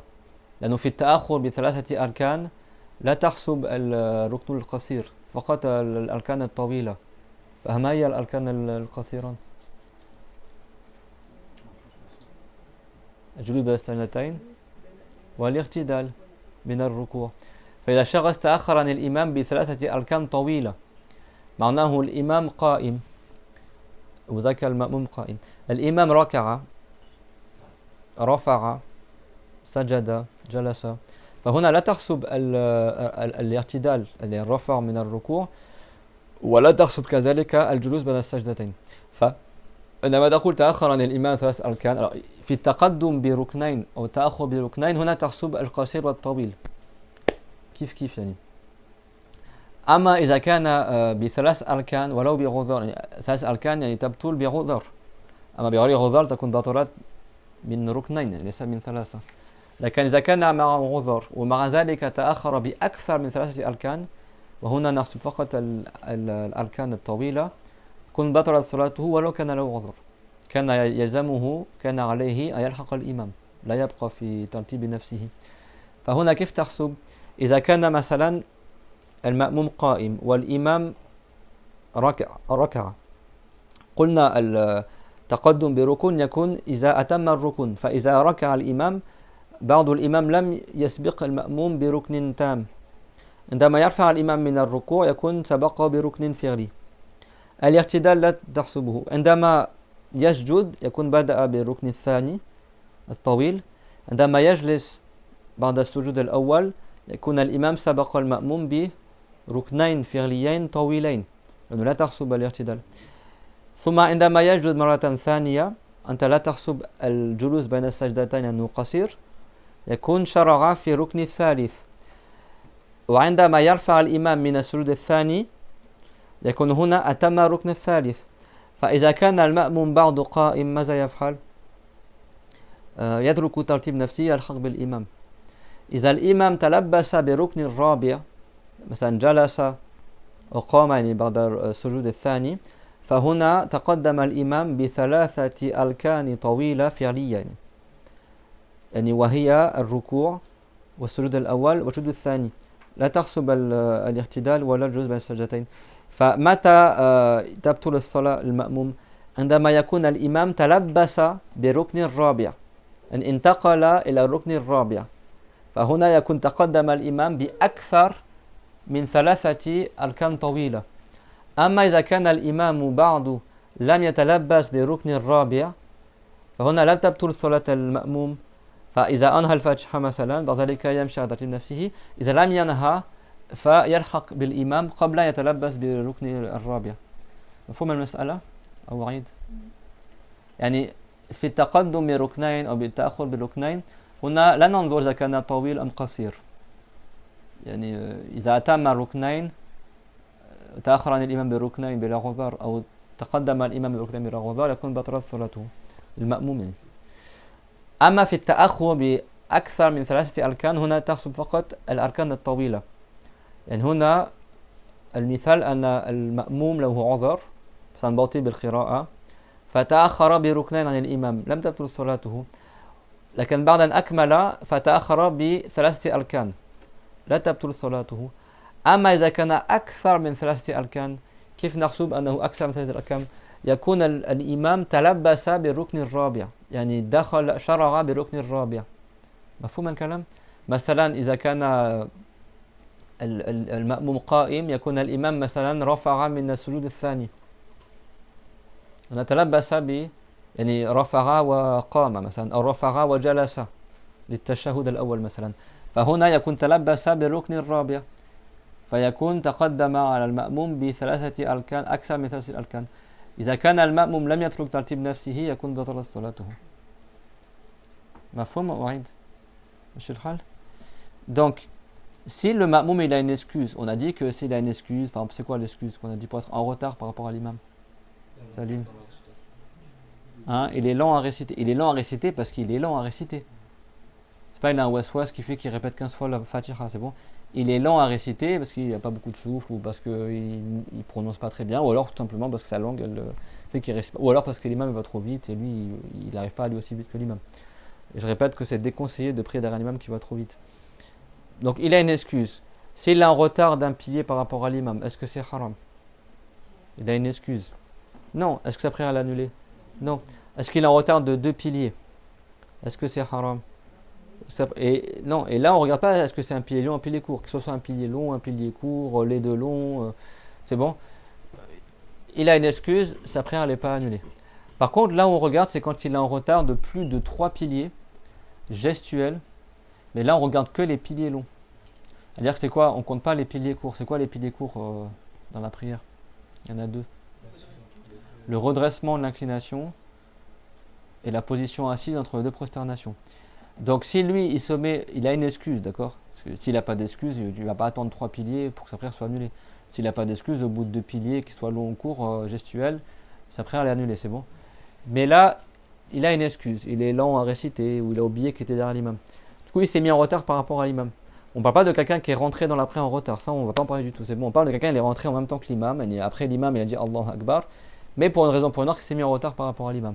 Si c'est à cause du waswas, ça ne compte pas comme une excuse. Donc, il doit suivre l'imam et pas se mettre en retard de plus de 2 piliers. S'il a une vraie excuse, comme par exemple, il a oublié qu'il prie en assemblée, ou alors il était long à réciter, bien sûr la Fatiha, d'accord, c'est pas autre que la Fatiha. Et bien dans ce cas-là, qu'est-ce qu'il fait? Il peut se mettre en retard par rapport à l'imam pour terminer sa Fatiha. Mais il ne faut pas qu'il soit en retard par rapport à l'imam de plus de 3 piliers gestuels. Mais là, c'est 3 piliers longs. Donc un exemple concret. L'imam, par exemple, il va vite dans sa prière. Le ma'moum, lui, il n'arrive pas à réciter vite. Donc l'imam récite sa Fatiha. Après, l'imam, il récite sa Fatiha, mais il récite lentement. Et l'imam, pendant ce temps, qu'est-ce qu'il fait? Il s'incline. Et lui, il est toujours derrière en train de réciter. Après, il se redresse. Lui, il récite toujours. Après, il se prosterne. Après, il s'assoit. Après, il se prosterne. Et lui, il récite toujours. C'est bon? Donc, quand est-ce que lui, il peut continuer à réciter? Tant qu'il n'est pas en retard de plus de 3 piliers, il doit continuer à suivre sa prière normalement. C'est bon? Donc, même s'il est en retard de 2 piliers, on a dit ça annule pas la prière. Même s'il est en retard de 3 piliers, ça annule pas la prière. Donc, c'est quoi 3 piliers? 3 piliers longs, c'est bon? Donc, quand il s'incline, là, l'imam, il commence le premier pilier long, c'est bon? Quand il se redresse de l'inclination, il a devancé l'imam de combien de piliers là? 1, qui est l'inclination. Le redressement, on ne le compte pas parce que c'est un pilier court, c'est bon? Quand l'imam il va pour s'incliner, là, il commence le deuxième pilier, mais il n'a pas terminé. Deuxième pilier, c'est quoi? Deuxième pilier long? La prosternation, c'est bon. Là, en réalité, l'imam, il a déjà devancé de l'inclination plus du redressement. Mais le redressement, on ne le compte pas parce que c'est un pilier court. Donc, la prosternation, pardon, restez concentrés parce que ce cours-là, je ne vais pas le refaire. Hein. Je n'ai pas envie de rester un mois sur la même partie du Mukhtasar. Ça fait déjà 3 cours qu'on est dessus. C'est bon? Donc, la religion, il faut être concentré un peu. Donc, l'imam essaie incliné, c'est bon? Parce que ça, il y en a plein, ils ne comprennent pas ce passage-là du Mukhtasar. Donc, je vais expliquer une fois, après, vous réviserez tout seul. Ceux qui n'ont pas pris de notes, tout ça, ils se débrouillent. Hein. Il s'est incliné, c'est bon? Il s'est redressé, il a devancé d'un pilier gestuel. Après, il va pour se prosterner. C'est bon? Après, il s'assoit. Donc là, l'imam, il a devancé de 2 pieds gestuels longs, parce qu'on ne compte pas le redressement. Quand le ma'moum, il a une excuse, on ne compte pas les piliers courts, on compte que les piliers longs, c'est bon? Après, l'imam, il s'assoit. Après, l'imam, il se prosterne une deuxième fois. Donc là, il a entamé le 3e pilier long, c'est bon? Mais il n'a pas encore terminé, parce qu'il est prosterné. Et lui, il est toujours en train de réciter la Fatiha. Jusque-là, tu peux continuer à réciter la Fatiha. Si tu as une excuse, c'est bon? Et après, l'imam, là, il relève sa tête de la prosternation. C'est-à-dire que là, il est en train de terminer le 3e pilier. Quand il relève sa tête, il t'a devancé de 3 piliers longs. C'est bon? Toi, tu es toujours en train de réciter ta Fatiha. Quand tu vois que l'imam, il relève sa tête de la prosternation, si toi, tu es encore en train de réciter la Fatiha, tu arrêtes de réciter la Fatiha et tu rejoins l'imam là où il est. C'est-à-dire que tu descends directement. Si l'imam va pour s'asseoir, tu descends et tu t'assois. C'est bon? C'est clair, mon tout le monde? Quand tu vois que l'imam, il termine son 3e pilier, il va aller pour 4e. Et toi, tu es toujours en train de réciter. Là, si tu vois que l'imam, il relève sa tête, c'est-à-dire qu'il a terminé le 3e pilier, toi, si tu es en retard de plus que 3 piliers, ta prière est annulée. C'est bon? Donc, quand est-ce que ta prière va être annulée? Quand l'imam, il va prendre position dans le 4e pilier. C'est-à-dire qu'il va terminer le 3e et il va, par exemple, si c'est le tashahhud après, il va s'asseoir pour le tashahhud. Si l'imam, il s'assoit pour le tashahhud, et toi, tu es toujours en train de réciter ta Fatiha, ta prière est annulée. Parce que là, il t'a devancé de plus de 3 piliers. Donc, quand tu vois que l'imam, il relève sa tête de la 2e prosternation, c'est-à-dire que là, il est en train de terminer le 3e pilier. Donc, toi, qu'est-ce que tu fais? Immédiatement, tu arrêtes de réciter. Si tu n'as toujours pas terminé, bon, après, bon, c'est chaud quand même s'il n'a toujours pas terminé sa Fatiha. Mais bon, imaginons que l'imam est très rapide et lui, il est très lent. Ben, dans ce cas-là, tu arrêtes ta Fatiha et c'est pas tu vas t'incliner vite fait, tu te redresses. Non, non, tu t'arrêtes tout. Tu rejoins l'imam là où il est. Alors, si l'imam, lui, il va pour se remettre debout, tu ne vas pas te baisser pour te remettre debout. Tu restes debout. Si l'imam, lui, il va s'asseoir pour faire le tashahhud, premier tashahhud, imaginons que c'était la 2e raka ou la 4e, toi, tu arrêtes ta Fatiha et tu t'assois avec l'imam pour faire le tashahhud avec lui. Mais du coup, comme tu n'auras pas fait l'inclination, le redressement, la prosternation, etc., cette raka ne sera pas comptée. Donc, après que l'imam il passe salam à la fin de sa prière, toi, tu te redresses et tu rattrapes cette raka-là. C'est bon? Parce que pour qu'une raka soit comptée avec l'imam, il faut qu'au minimum, que tu aies fait l'inclination avec l'imam. C'est-à-dire que tu termines ta Fatiha et tu arrives à t'incliner et rester incliné le temps de subhanallah avec l'imam. Là, on considère que ta raka, elle est comptée. C'est bon? Avec l'imam, c'est bon. Si l'imam, si par exemple tu es en retard de 2 pieds par rapport à l'imam, mais tu as réussi à terminer ta Fatiha, dans ce cas-là, et que l'imam, par exemple, il est prosterné, la première prosternation, et toi tu viens de terminer ta Fatiha, qu'est-ce que tu fais? Bah, tu continues ta prière normalement, tu t'inclines, l'imam il est prosterné, tu te redresses, bon, l'imam il continue ta prière, et comme ça, gentiment, tu rattrapes l'imam, c'est bon? C'est clair, donc là, tu n'auras pas de raka à rattraper. Mais si toi, tu restes debout, reste ta Fatiha, de sorte que l'imam, il a terminé les 3 piliers, et toi, toujours en train de rester ta Fatiha, tu arrêtes ta Fatiha et tu rejoins l'imam directement là où il est. C'est bon? Mais ça va être un exemple ailleurs. Imaginons que toi, tu es prosterné. C'est bon? Tu es prosterné. Et tu oublies que tu pries avec l'imam. et tu commences à faire des doras, et tu oublies que tu pries en assemblée. Et du coup, l'imam, lui, s'assoit, il se reprosterne, après il se relève et récite sa Fatiha. Et toi, tu te mets en retard par rapport à l'imam. Et l'exemple, il n'est pas que avec la Fatiha, ça peut être, toi, tu t'es perdu dans ta prière, tu fais des doras dans ta prière, et tu t'es resté prosterné à faire des doras, tu as oublié que tu pries en assemblée. C'est bon? Et l'imam, lui, tu es dans la première prosternation, par exemple, l'imam, il s'est relevé, il se reprosterne, c'est bon? Et après, il se relève, donc là, il t'a devancé d'un pilier gestuel qui est la prosternation. Après, il récite sa Fatiha, après, il s'incline, après, il se redresse. Donc là, il a 2 piliers, et comme ça, il est toujours prosterné en pensant que tu pries tout seul, par exemple. Bah, là, si tu te mets en retard plus que 3 piliers longs, bah, ta prière est annulée, c'est bon? Si tu te rappelles entre temps que tu pries en ensemble avec lui, bah, qu'est-ce que tu fais? Tant que tu n'es pas en retard de 3 piliers, bah, tu continues ta prière normale et tu rattrapes l'imam. C'est bon? Mais c'est pas que tu speed à fond et tu fais pas les quiétudes. Tu fais les quiétudes, mais tu rattrapes l'imam, c'est bon? Par contre, si l'imam t'a devancé de 3 piliers et toi tu avais une excuse et là il va entamer le 4e et que là tu te rends compte que tu es en retard par rapport à l'imam parce que tu avais oublié, tu te rappelles à ce moment-là, tu laisses tout ce que tu fais et tu rejoins directement l'imam là où il est. Et du coup, bah, comme il y a des piliers que tu n'as pas fait, la raka ne sera pas comptée et tu la rattraperas, c'est bon? Mais en général, ça cet exemple-là, il est pour celui qui récite la Fatiha. فكذلك تبطل الصلاة إذا تأخر عن الإمام بركنين فعليين طويل وقصير وطويلين وبأكثر من 3 أركان طويلة ولو بغذر. عند الغذر ننظر فقط إلى الأركان الطويلة، يعني كل الأركان الفعلية سوى الاعتدال والجلوس بين السجدتين. فلو تأخر الإتمام، يعني لو تأخر المأموم لإتمام الفاتحة حتى فرغ الإمام من الركوع والسجودين فجلس للتشهد أقام ترك إتمام الفاتحة ووافق الإمام فيما هو فيه. إذا كان المأموم تأخر عن الإمام ب3 أركان طويلة إلى هذا الحد لم تبطل الصلاة. فإذا أنهى الفاتحة يكمل الصلاة على ترتيب نفسه، يركع يعتدل يسجد يجلس يسجد ويلحق بالإمام.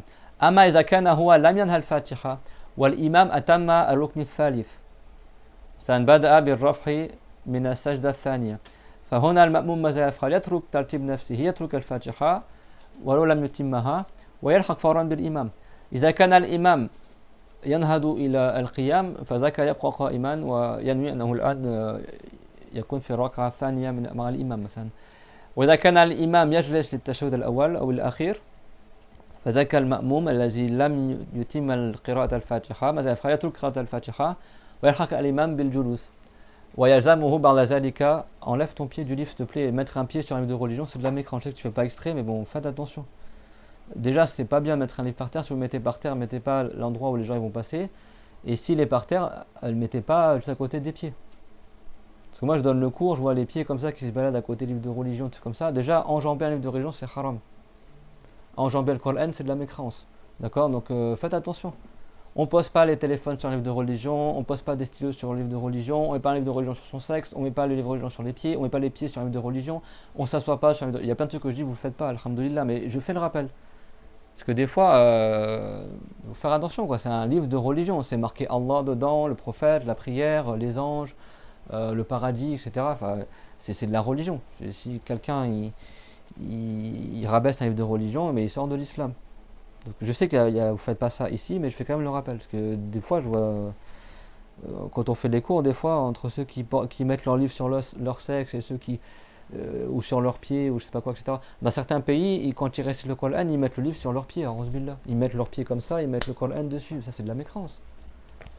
Donc, je fais le rappel, et pas que pour vous, mais aussi pour ceux qui suivent sur Internet. Mais, je sais pas, un livre de religion, si tu respectes les livres de religion, tu respectes quel livre, en fait? Faire attention à ça. Une fois j'avais vu une vidéo comme ça, le mec il était manchot, il faisait le wudu avec ses pieds, il faisait tout avec ses pieds, etc. Après tu vois dans cette vidéo, il veut rester le Coran, il dit purée, j'espère qu'il va pas faire une dinguerie. Et le livre il est devant lui posé sur un trépied, parce qu'il fait tout avec ses pieds. J'espère qu'il va pas tourner la page avec son pied quand même. Ben, il le fait avec son nez, il dit ah alhamdoulilah il a appris, tu vois. Mais le gars il a pas de bras du tout. Donc tu vois, quand tu fais le wudu, avec son pied gauche, il verse l'eau, avec son pied et tout, avec sa jambe, il fait son visage avec son pied, etc. Bon, dans ce cas-là, tu peux te faire aider si tu as envie. Mais lui, il avait appris à tout faire avec ses pieds. Genre, il montrait, c'était au Pakistan, aux Arméniens, regardez, le mec, il n'a pas de bras, et malgré ça, il fait la prière, etc. Et après, tu vois, il veut rester le Coran. Je dis, purée, j'espère qu'il n'y a pas une dinguerie dans la vidéo. Et il a le livre comme ça, et tu vois, il tourne avec son nez, et tu te dis, alhamdoulilah. Alors, même si tu n'as pas de bras, c'est pas une excuse. Et il y en a, ils sont étonnés. Moi, je me rappelle, il y a 10 ans, je donnais cours. Même des gens parmi nos frères et sœurs, ah bon, c'est de la mécrance de mettre le livre sur son sexe, mais en fait, c'est quoi la mécrance pour toi alors? Même si tu as le pantalon ou l'habit, c'est pas une excuse. C'est pas 1 mm de tissu qui va. Tu mets, c'est-à-dire que le livre, tu le mets dessus. C'est pas il est sur ta cuisse ou quelqu'un il a pas fait exprès, c'est tombé. Volontairement, tu le mets dessus. Si quelqu'un il prend la photo de tes parents et il le met là, tu vas le prendre comment? Ou il s'assoit dessus, tu vas le prendre comment? Comme un respect ou comme une humiliation? Bah c'est pareil pour le livre de religion. T'as un livre, c'est marqué Allah dessus, tu t'assois dessus ou tu mets sur ton sac, ou tu mets ton pied dessus, bah c'est un rabaissement. Même le cheveu du prophète, tu mets ton pied dessus, comme ça, c'est un rabaissement. Ou le nom d'un ange, ou le nom des prophètes, ou des choses comme ça. Mais pas des trucs comme ça. Il y en a, ils écrivent la Fatiha avec du sang, avec de l'urine, c'est de la mécrance ça. Certains livres hanafites, soit ils ont été falsifiés, je sais pas, mais ils disent soi-disant, et ça c'est de la mécrance, si tu écris la Fatiha avec de l'urine, si tu sais que ça va être une cause de guérison, tu as le droit de le faire. Mais elle est où la guérison dans ça? T'es maudit par Allah, tombe dans la mécrance. Non, ce qui t'arrive. Il y en a, pour faire de la sorcellerie, ils écrivent le Coran avec le sang des menstrues, par exemple. Ou le sang du poulet. C'est de la mécrance, le sang c'est impur. C'est pas des trucs comme ça. Ou Allah, ou des choses comme ça, avec le sang, des trucs. A'udhu. Faire attention à ça. Hein.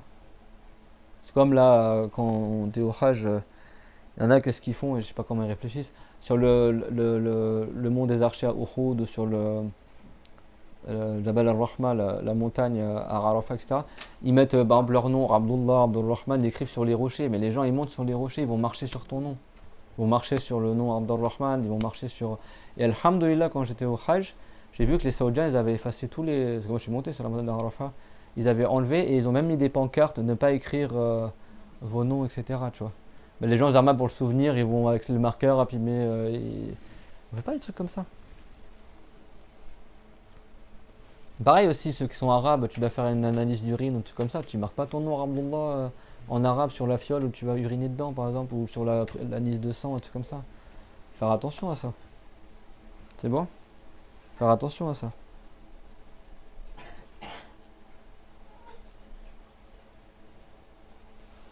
Moi j'ai une collègue algérienne qui vient du bled, pas quelqu'un qui prend cours avec nous, etc. Mais qui vient du bled. Elle me dit, nous en Algérie, dans les administrations, dès qu'ils ont des noms, c'est marqué Rabdullah ou des choses comme ça, ils coupent les papiers à chaque fois avant de mettre dans la poubelle. Tu vois, c'est connu chez eux quoi. Donc faire attention à ça.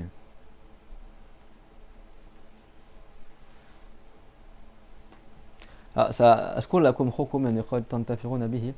أكيد شخص إذا مثلا عنده قنينة فيها بول مثلا وشيء يعني نجس وضع عليها لاصق مكتوب عليها اسم الله وعبد الله كذا، هذا حرام من الكبائر. لكن الشيخ رحمه الله قال لأن النجاسة ليست يعني وجد حائل بين النجاسة واسم الله ليس كفرا، لكن من الكبائر، لأن النجاسة لا تلاصق لا تلمس اسم الله، يعني يوجد الزجاج بينهما يعني.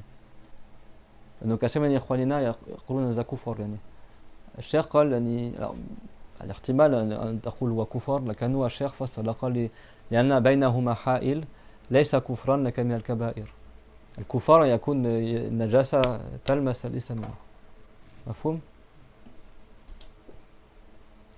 Notre cher rahimahullah, ils ont posé la question parce que dans tous les cas, bien sûr, c'est haram de mettre. Tu mets pas une étiquette, c'est marqué. Je parle en arabe. Abdullah, je parle pas un truc, c'est marqué Abdelkader en français. Je parle vraiment, il y a le nom de Allah en arabe. Tu mets pas l'étiquette comme ça, le papier, tu le colles sur une bouteille en verre par exemple, et dans la bouteille il y a de l'urine ou du sang, un truc qui est impur, c'est bon. Mais le cheikh rahimahullah il a dit, comme l'étiquette elle n'est pas en contact direct avec l'impureté, c'est un grand péché, mais c'est pas de la mécrance. Vous avez compris? Parce que la mécrance c'est de mettre l'urine sur le nom de Allah.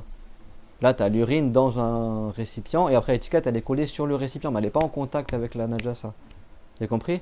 Donc c'est un grand péché parce que c'est quelque chose qui est un manque de respect, mais c'est pas de la mécrance. Vous avez compris? Parce qu'il y a beaucoup ils pensent que c'est de la mécrance. Après même si quelqu'un dit que c'est de la mécrance, c'est pas lointain que ce soit de la mécrance, et s'il pense que c'est de la mécrance, ça va pas le. Si lui il a pensé que c'est parce que c'est un rabaissement, c'est de la mécrance, ils tombent pas dans la mécrance avoir pensé ça, etc. Tu vois. Et il y en a même, ils disent que c'est de la mécrance, c'est bon. Mais le cher, il a détaillé. Il a dit comme la najasa, elle n'est pas en contact direct avec le nom, c'est un grand péché, mais c'est pas de la mécrance. Et en tous les cas, on fait pas des trucs comme ça, c'est bon. Des fois, sur les poches de sang, des trucs comme ça, ou sur les analyses d'urine, tu mets les initiales, par exemple. Et c'est pareil quand tu es à la Mecque, je me demande s'ils apprennent la religion, les gens là-bas. Parce que sur tous les sacs de commerce, etc., c'est marqué Mecca al-Mukarrama, ou sur les emballages, tout ça, les gens ils mettent ça à la poubelle, c'est marqué Mecca dessus, Al-Madina al-Munawwara. Toi, c'est pas un devoir que tu vérifies. Moi, là, quand je suis là-bas, je regarde pas ce qui est marqué sur les bouteilles, je regarde pas ce qui est marqué sur les sacs plastiques. Des fois, c'est marqué, des fois, c'est pas marqué. Tu vois, même le magasin Ben Daoud. Les sacs Ben Daoud, là, en fait, des fois, c'est marqué Mecca al-Mukarrama, et des fois, c'est pas marqué dessus. En fait, c'est marqué, je crois, sur les gros sacs, mais c'est pas marqué sur les petits sacs. C'est pour ça que si toi, tu es par exemple au Hajj ou à la Umrah, tu as vu une bouteille, c'est marqué Mecca dessus, enfin un nom honoré. Dans ce cas-là, tu barres le nom, tu arraches l'étiquette, tu fais en sorte que le nom ne soit pas dans les poubelles. Mais si tu n'as pas vu, c'est pas un devoir que tu vérifies. Et même si tu vois à 15 000 sacs, c'est pas un devoir, tu regardes pas ce qui est marqué dessus. C'est bon? Parce que peut-être il y a quelqu'un qui est passé avant toi, il a barré le nom, qu'est-ce que tu en sais? Et même pour les sacs Ben Daoud, là, moi, ça m'est arrivé d'avoir des sacs Ben Daoud. Je dis, je vais barrer dessus, je regarde sur ça et je vois que c'est même pas marqué dessus. Ni Mecca, ni le Madina, etc. Alors que dans d'autres sacs Ben Daoud, c'était marqué dessus. Donc, qu'est-ce que t'en sais que c'est marqué dessus? Même si tu as vu un sac, c'est marqué Mecca dessus. Après, tu vois 15 000 sacs, je sais pas moi, après le jour de Arafat, tu as plein de déchets, des bouteilles d'eau qui traînent. Toi, sur une bouteille d'eau que tu avais, c'était marqué Mecca. Et tu vois, il y a 15 000 bouteilles, la même que la tienne. C'est pas tu comment dire, faut que je ramasse les 15 000 bouteilles. Moi, j'ai pas vu ce qui est marqué sur les 15 000 bouteilles. Moi, j'ai juste vu sur la mienne, c'est marqué Mecca. Juste la tienne, tu vas pas la mettre à la poubelle ou tu déchires l'étiquette. C'est suffisant juste que tu coupes le mot, même si tu coupes juste une lettre, même si tu coupes entre deux lettres, un espace entre les deux. C'est suffisant pour que après tu peux jeter. Et même si tu as 15 000 bouteilles la même que la tienne, tant que toi, tu n'as pas vu sur les 15 000 que c'est marqué ça, qu'est-ce que t'en sais? Ça se trouve, c'était 15 000 bouteilles, ils ont enlevé sauf la tienne. Ils ont posé des questions aux chers. Parce qu'il y en a après, ils vont dans des west-west, ils vont tout vérifier, tu vas les fouiller dans les poubelles à la Mecque, c'est ton jamais. La religion, elle est facile tant que t'as pas vu, qu'est-ce que t'en sais que c'est marqué ça? Parce que, machallah, quand t'es à la Mecque à Médine, l'eau, t'as toujours des bouteilles, quoi. Gratuitement, ils te passent des bouteilles dans la rue, ou quand t'es à l'hôtel, ils te donnent plein de petites bouteilles. Peut-être c'est marqué Médine dessus, mais qu'est-ce que t'en sais? C'est pas un devoir que tu vérifies. Moi, je les mets à la poubelle, je regarde pas ce qui est marqué dessus. Après, si tu veux vérifier par toi-même, c'est toi qui te compliques la situation. C'est pas un devoir que tu vérifies. C'est clair? C'est pas un devoir que tu vérifies. Mais ça, faut faire attention quand tu as des mots honorés. C'est comme ceux qui font des t-shirts, c'est marqué Allah dessus, ou Alhamdulillah. Mon frère, ton t-shirt, tu vas faire quoi après quand tu mets dans le linchal, ou quand je sais pas, il va traîner par terre, ou quelqu'un va marcher dessus, tu vas faire quoi? Tu as un mot honoré dessus. Il faut réfléchir avant d'imprimer mon t-shirt aussi. C'est bon? Donc voilà, ça, c'est des jugements, faire attention à ça.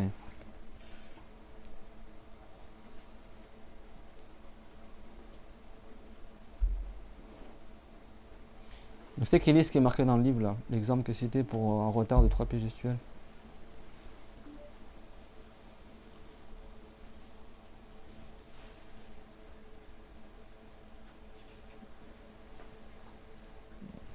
Non, vous n'êtes pas. Je l'ai pas en même temps. C'est qui? Par conséquent, L'exemple des 3 pieds gestuels. moi c'est ça. Mais vous suivez dans le livre ou vous suivez pas? En retard de concours, Non, mais celui qui est en français, je sais pas celui qu'en arabe. je lis, je sais pas si c'est ça. Hein? Par conséquent, si celui qui est dirigé tarde à terminer la Fatiha, au point que l'imam achève son inclination et ses 2 prosternations et s'est assis pour le tashahhud, ou s'est remis debout, celui qui est dirigé rejoint l'imam dans sa position qu'il a atteinte. C'est bon? Donc là, elle dit quoi? Que l'imam a terminé l'inclination et les 2 prosternations. Il n'a pas cité quoi? Le redressement et les positions assises entre 2 prosternations. C'est-à-dire qu'il n'a pas cité les piliers qui sont courts. Donc tu sautes, d'accord? Donc inclination, 2 prosternations, et qui s'est assis pour le tashahhud. Quand il s'est assis, c'est-à-dire qu'il a pris position dans le 4e pilier, c'est bon? Ou alors il s'est mis debout, c'est bon?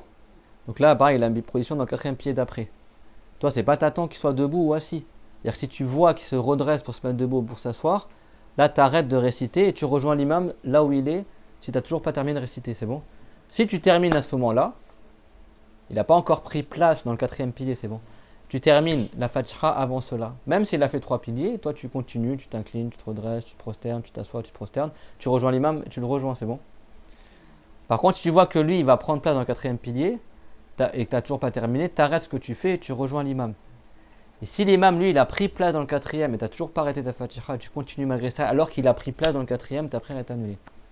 C'est compris là où là? C'est pas le simple fait que l'imam il se prosterne une deuxième fois et ta prière est annulée, c'est qu'il se redresse parce que quand il se prosterne une deuxième fois, tant qu'il reste prosterné, il n'a toujours pas terminé le troisième pilier. Quand est-ce qu'il termine? Quand il se relève de la prosternation. Donc là, quand il se relève, il est en train de se diriger pour le quatrième pilier. Donc là, c'est là où tu dois délaisser ce que tu fais. C'est bon? Si tu es toujours en train de terminer la Fatiha. Par contre, il prend place dans le quatrième pilier et tu n'as toujours pas délaissé ce que tu faisais, ben là, ta prière est annulée. C'est bon? Parce que là, il t'a devancé de plus que 3 piliers gestuels longs. C'est bon? Parce que moi, je me rappelle, ce sujet-là, beaucoup, c'était pas clair pour eux. Ben, à partir de quel moment il faut comprendre que le pilier, il est terminé quand il passe au pilier suivant.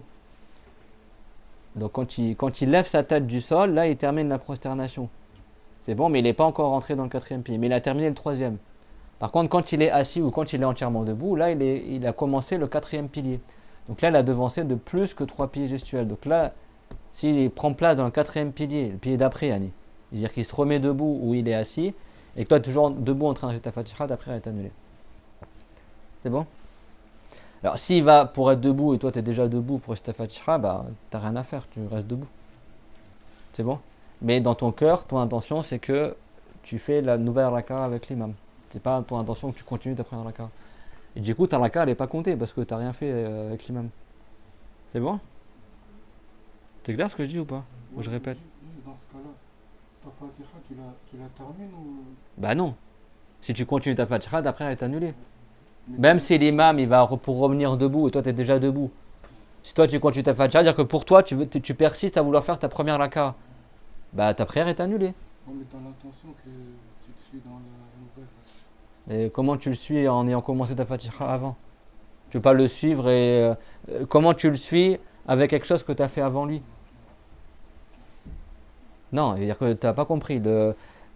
Si toi tu continues ta Fatiha, c'est-à-dire que tu continues ta raka que tu n'as toujours pas terminé. Et l'imam il a terminé cette raka et commence la raka suivante. Et toi tu continues de réciter, ça veut dire que tu es toujours en train d'être en retard par rapport à l'imam. Donc ta prière est annulée. C'est-à-dire que tu arrêtes de rester la Fatiha.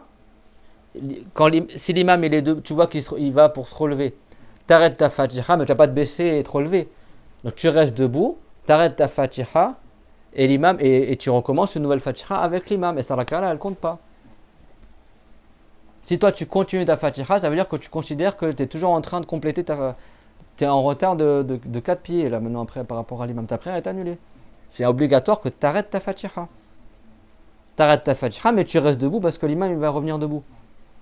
Là, c'est vraiment si tu es en retard vraiment beaucoup par rapport à l'imam.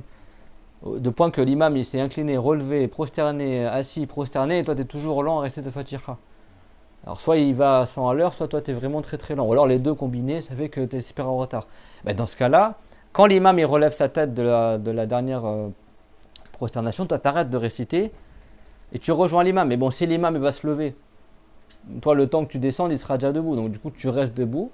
Mais dans ton cœur, ton intention, c'est que tu n'es plus en train de continuer ta raka. Ta raka, elle est foutue. Tu as fait juste une partie et le reste, tu ne l'as pas fait. Donc tu restes debout et dans ton cœur, tu suis l'imam dans la nouvelle raka. Et si toi, malgré ça, tu continues à rester à la Fatiha, ta prière est annulée. Tu arrêtes ta Fatiha et dans ce cas-là, essaye de faire mieux. Tu récites en même temps que l'imam ou alors... c'est bon? Parce qu'à la base, peut-être que tu es en retard parce que tu as voulu commencer ta Fatiha après l'imam en pensant que l'imam allait te laisser du temps. Et surprise, il t'a pas laissé de temps.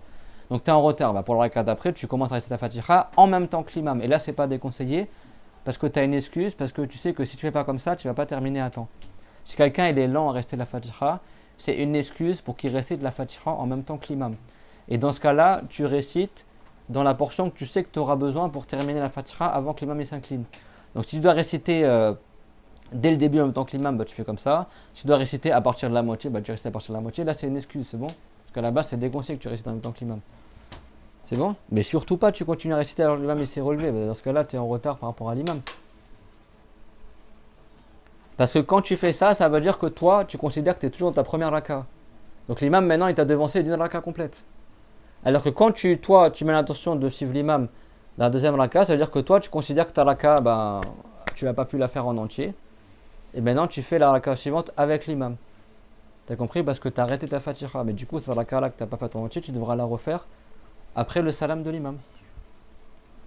C'est clair, tout le monde? Et après, c'est quoi la fin du paragraphe là?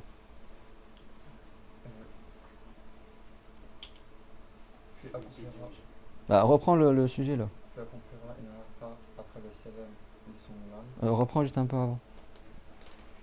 Parle plus fort.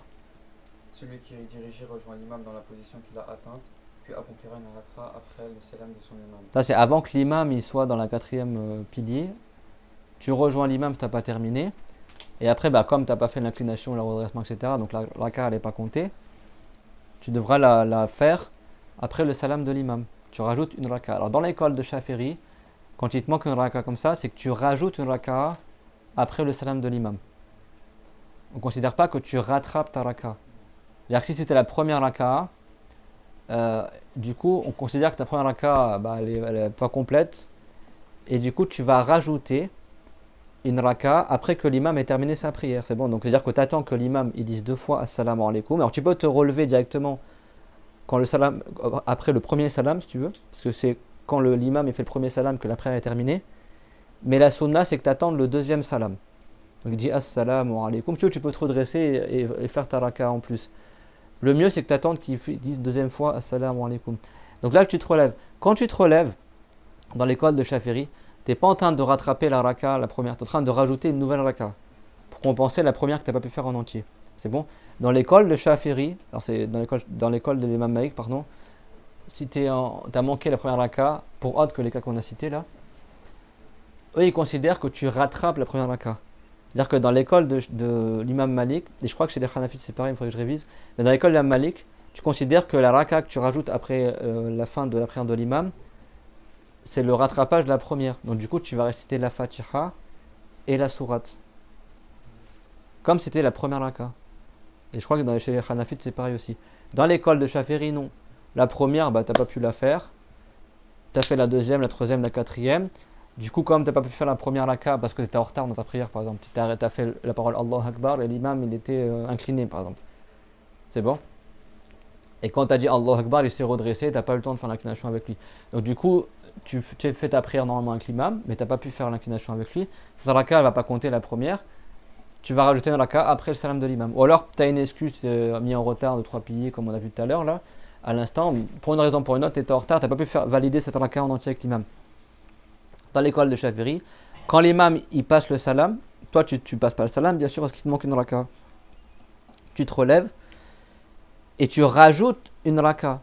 Mais cette raka, tu vas rajouter. C'est comme si tu fais une 5e raka en plus, mais toi, ce sera une 4e pour toi. Elle sera après les 3 premières. Vous avez compris? Ça veut dire que tu ne vas pas réciter une sourate après la Fatiha. C'est-à-dire que la première que tu as manquée, elle est manquée, quoi. Mais tu rajoutes une nouvelle raka en plus. Donc ça compte comme une raka qui vient, en fait, c'est comme la 4e raka que tu fais. Vous avez compris ou pas? Donc du coup, tu fais pas tu récites pas une sourate après la Fatiha. Par contre, dans autre que Shafiri, eux, ils considèrent que comme si c'était la première raka, tu n'as pas pu la faire, du coup tu vas la rattraper à la fin de ta prière. Donc du coup tu vas faire les mêmes sunnas que la première raka. Et chez les Hanafites même, c'est-à-dire que ça décale tout, quoi. C'est-à-dire que chez eux, si tu dois faire un tashahoud, tu fais le tashahoud. Si tu dois rester une sourate, tu restes la sourate. Parce que chez les Hanafites, c'est un devoir de rester la sourate après la Fatiha. Ou de réciter quelque chose du Coran. Enfin, il y a des règles par rapport à la première raka, les troisième, etc. Donc du coup, ça décale tout. C'est-à-dire que tu transposes en fait ce que tu as manqué dans la première, tu vas le faire à la raka d'après, etc. Vous avez compris? Dans l'école Shafiri, c'est pas comme ça. C'est-à-dire que tu rajoutes une raka après le salam de l'imam. C'est pas tu rattrapes la raka, tu la rajoutes. Donc c'est comme si tu rajoutais une 4e raka, comme tu n'en as fait que 3. Et donc la dernière raka de ta prière, il n'y a pas de sourate après la Fatiha. Tu as juste le tashahhud. Donc tu fais comme si tu faisais la 4e raka de ta prière. C'est clair ce que je dis ou pas, vous mélangez? C'est bon ma soeur? C'est costaud hein, pour le retour là. Et toujours à Tismons ou tu prends cours toujours là-bas? Non. T'as habité pas loin ou t'as déménagé? Ah, à Orly? Caroline, Tu prends cours chez elle? justement, c'est elle qui m'a refilé le lien. Ouais. On va venir ici. Et il y a plus cours chez elle? Il y a pas? Tu sais pas? Inch'Allah. Bienvenue en tout cas. J'ai une question. Ça fait combien d'années? 7 ans. Ouais, voilà. Il y a des gens pendant 7 ans ils viennent plus au cours, c'est chaud quand même. Ils reviennent, alhamdoulilah. J'ai une question. Ouais. Donc vous disiez. 7 ans c'est son âge à lui quoi. Ouais. Ouais. Vous disiez dans l'école Chaférite et Hanafite, si on n'a pas fait, si on arrive en retard dans la prière derrière l'imam et qu'on a oublié, qu'on n'a pas pu faire la première rakaat, celle-là on la rattrape pas. Tu parles chez Hanafites ou chez Chaférite? Les deux. Non, dans l'école de Chaférite. Non, c'est-à-dire que c'est pas tu la rattrapes pas, c'est que est-ce que cette raka, tu la considères comme une raka que tu rajoutes en plus ou est-ce que c'est une raka que tu rattrapes de celle que tu as manqué? Si tu rattrapes, ça veut dire que tu transposes tout ce que tu aurais dû faire dans la raka à la fin de ta prière. Quand tu pries, normalement la sunna c'est que dans la première et deuxième raka, tu récites une sourate après la Fatiha. Et tu récites pas de sourate dans les deuxième et troisième raka. C'est bon ou pas jusque-là?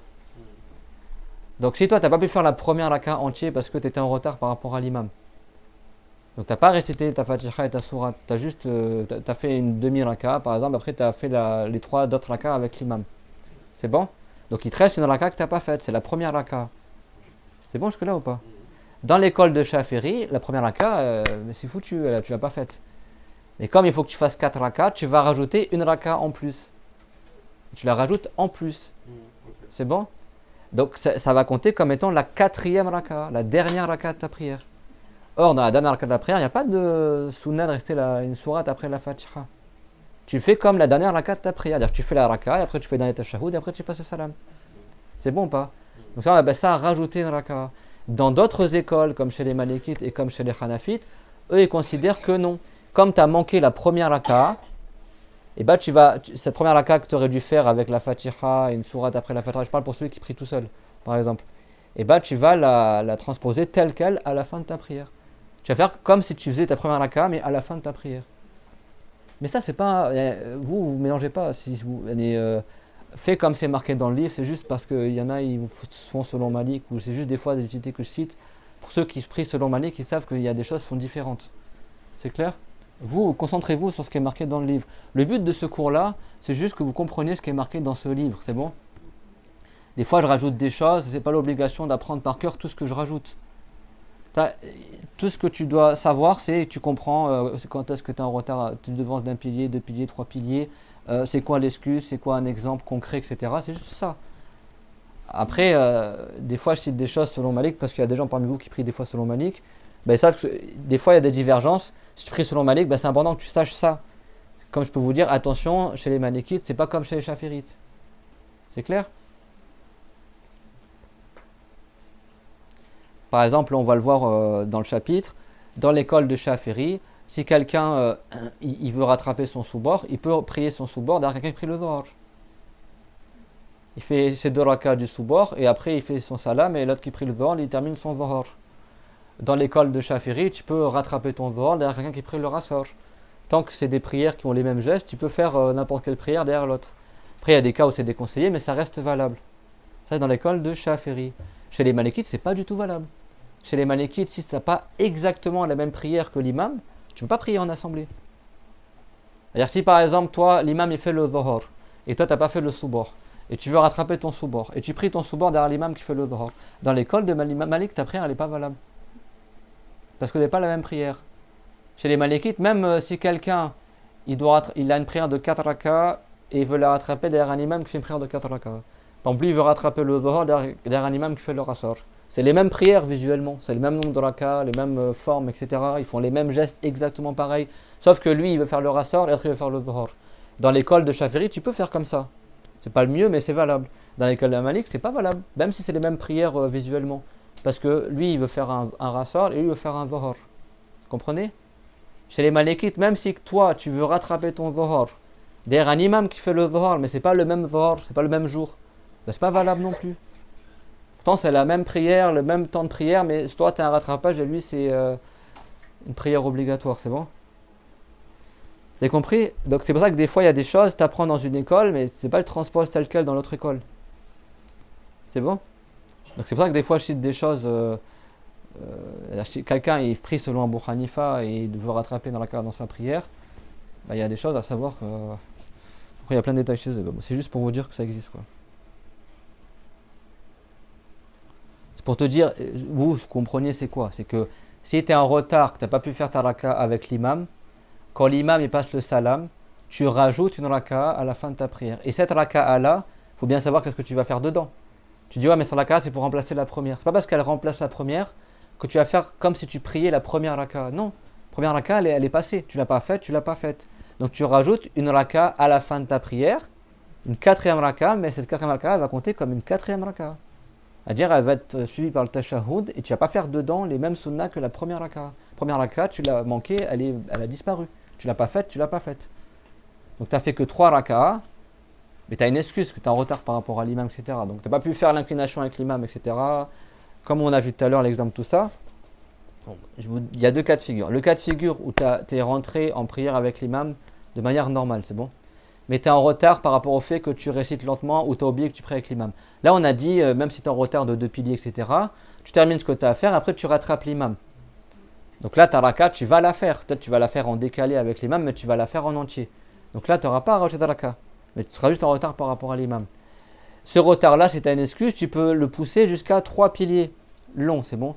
Par contre, si c'est plus que 3 piliers, là, eh ben après, c'est obligatoire que tu arrêtes ta fatiha et tu rejoins l'imam. Donc si tu rejoins l'imam, c'est-à-dire que tu vas sauter tous les piliers qu'il y a entre ta position debout de la fatiha et le pilier dans lequel l'imam il est. Donc tu vas faire un bond comme ça, tu vas zapper l'inclination et le redressement pour rejoindre l'imam. Qui soit il sera debout, soit il sera assis. Donc tu n'auras ni fait l'inclination, ni les 2 prosternations. Donc tu auras manqué ta raka, tu auras juste fait la position debout. Donc ta raka, elle ne compte pas. Donc tu devras rajouter une raka pour compléter le compte. Cette raka, tu vas la rajouter quand? Comme tu dois suivre l'imam, tu continues ta prière normale avec l'imam. Et quand l'imam il termine sa prière à la 4e raka, pour toi, comme tu as manqué la première, ça compte comme la 3e raka. Donc quand l'imam il passe le salam, la sunna c'est que tu attendes le 2e salam, mais au minimum, obligatoirement, tu dois attendre le premier salam, sinon tu vas te lever avant que l'imam ait terminé sa prière. Quand il passe le salam, toi tu te relèves et tu rajoutes une 4e raka pour compenser la première que tu n'as pas pu faire du tout. Mais cette 4e raka là, elle ne sera pas un rattrapage de la première. Tu ne vas pas faire comme c'était la première que tu fais en décalé. Ce sera une 4e. Ouais. Quand tu rajoutes la 4e, tu passes le salam après ou... Oui, tu passes le salam. Mais tu ne passes surtout pas le salam en même temps que l'imam. Parce que l'imam il a fait 4, toi tu n'as fait que 3. Donc même si tu as une excuse, il faut quand même que tu complètes ta prière. Donc qu'est-ce que tu fais? Parce que si tu veux, dans l'école de Chaféry, tu as le droit de mettre l'intention durant la prière d'assemblée de quitter l'imam et de continuer tout seul. Mais du coup, tu vas manquer les récompenses de l'assemblée.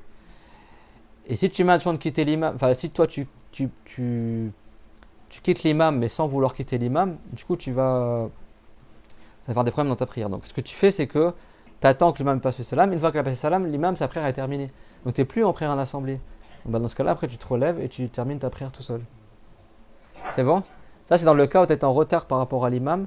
Tu n'as pas pu faire tous les pieds de la prière parce que ta fatiha, elle t'a retardé, c'est bon? Et que tu n'as pas réussi à terminer ta fatiha avant que l'imam il te devance de plus de 3 piliers, c'est bon? Ça, c'est un cas de figure. Il y a un autre cas de figure où tu peux manquer la raka, c'est quand tu arrives en retard dans la prière. Tu es en retard pour le Jumu'ah ou la prière en assemblée, ou tu fais le wudu et ton papa et tes frères et sœurs ils ont déjà commencé la prière en assemblée. Tu arrives, le père qui fait imam, il est assis pour le premier tashahhud. Toi, tu arrives, Allahu Akbar. Qu'est-ce que tu fais, Ahmed? C'est pas tu t'inclines, tu te redresses. Si l'imam il est déjà en position assise, tu dis juste Allahu Akbar et tu t'assois, tu rejoins l'imam. Du coup, tu n'auras pas fait la première et la deuxième raka. Après, tu fais tout avec l'imam. Donc, tu fais le tashahhud avec l'imam, même si ce n'est pas ta place pour toi. Après, quand il se relève, tu te relèves, etc. Tu fais comme après avec l'imam. Mais toi, il te manque de raka. Après, quand l'imam il s'assoit pour le tashahhud, tu fais le tashahhud avec lui. Il passe le salam, toi, tu ne passes pas le salam. Et là, tu vas faire les 2 rakas qui te manquent. Mais là, c'est pareil. C'est pas tu rattrapes les 2 premières. Les 2 premières, tu n'as pas pu les faire. Tu rajoutes 2 rakas après le salam de l'imam. Et ces 2 rakas vont être la 3e et la 4e raka. T'as compris? Donc tu vas pas réciter dans les deux rakas une sourate après la Fatiha. En fait, dans l'école de Shafi'i, ta prière elle va être en décalé par rapport à celle de l'imam. C'est-à-dire que si toi, tu rentres dans la prière avec l'imam dans la troisième raka, pour l'imam c'est la troisième raka, pour toi c'est la première raka. Après la quatrième raka de l'imam, pour l'imam ça va être la quatrième, pour toi ça va être la deuxième. Après l'imam il va faire tashahhud de passer le salam, et toi du coup tu vas te lever pour faire la troisième et la quatrième. Donc en fait ta prière elle est en décalé. Dans l'école de l'imam Malik et Abu Hanifa, ils vont dire non. Ils vont dire si toi tu atteins l'imam dans la troisième raka, bah, tu seras dans la troisième raka, tu fais la quatrième, et après le salam de l'imam, bah, tu vas rattraper la première et la deuxième. Donc du coup, tu vas faire comme si tu priais la première raka et la deuxième. Donc tu vas faire la Fatiha, après la sourate, après la Fatiha, etc. Après le deuxième raka, pareil, la Fatiha, après la sourate, comme si tu faisais les deux premières. Et après tu reviens au dernier tashahhud, après tu passes le salam. Vous avez compris c'est une divergence en fait. Ben, après, c'est bien de le savoir parce que toi, quand tu vas rajouter les deux rakas après le salam de l'imam, du coup, est-ce que je dois réciter comme la sourate après la Fatiha ou pas? Si tu pries selon Shafi'i, tu ne rajoutes pas de sourate. Parce que c'est pas un rattrapage, c'est tu rajoutes, tu complètes ta prière en fait.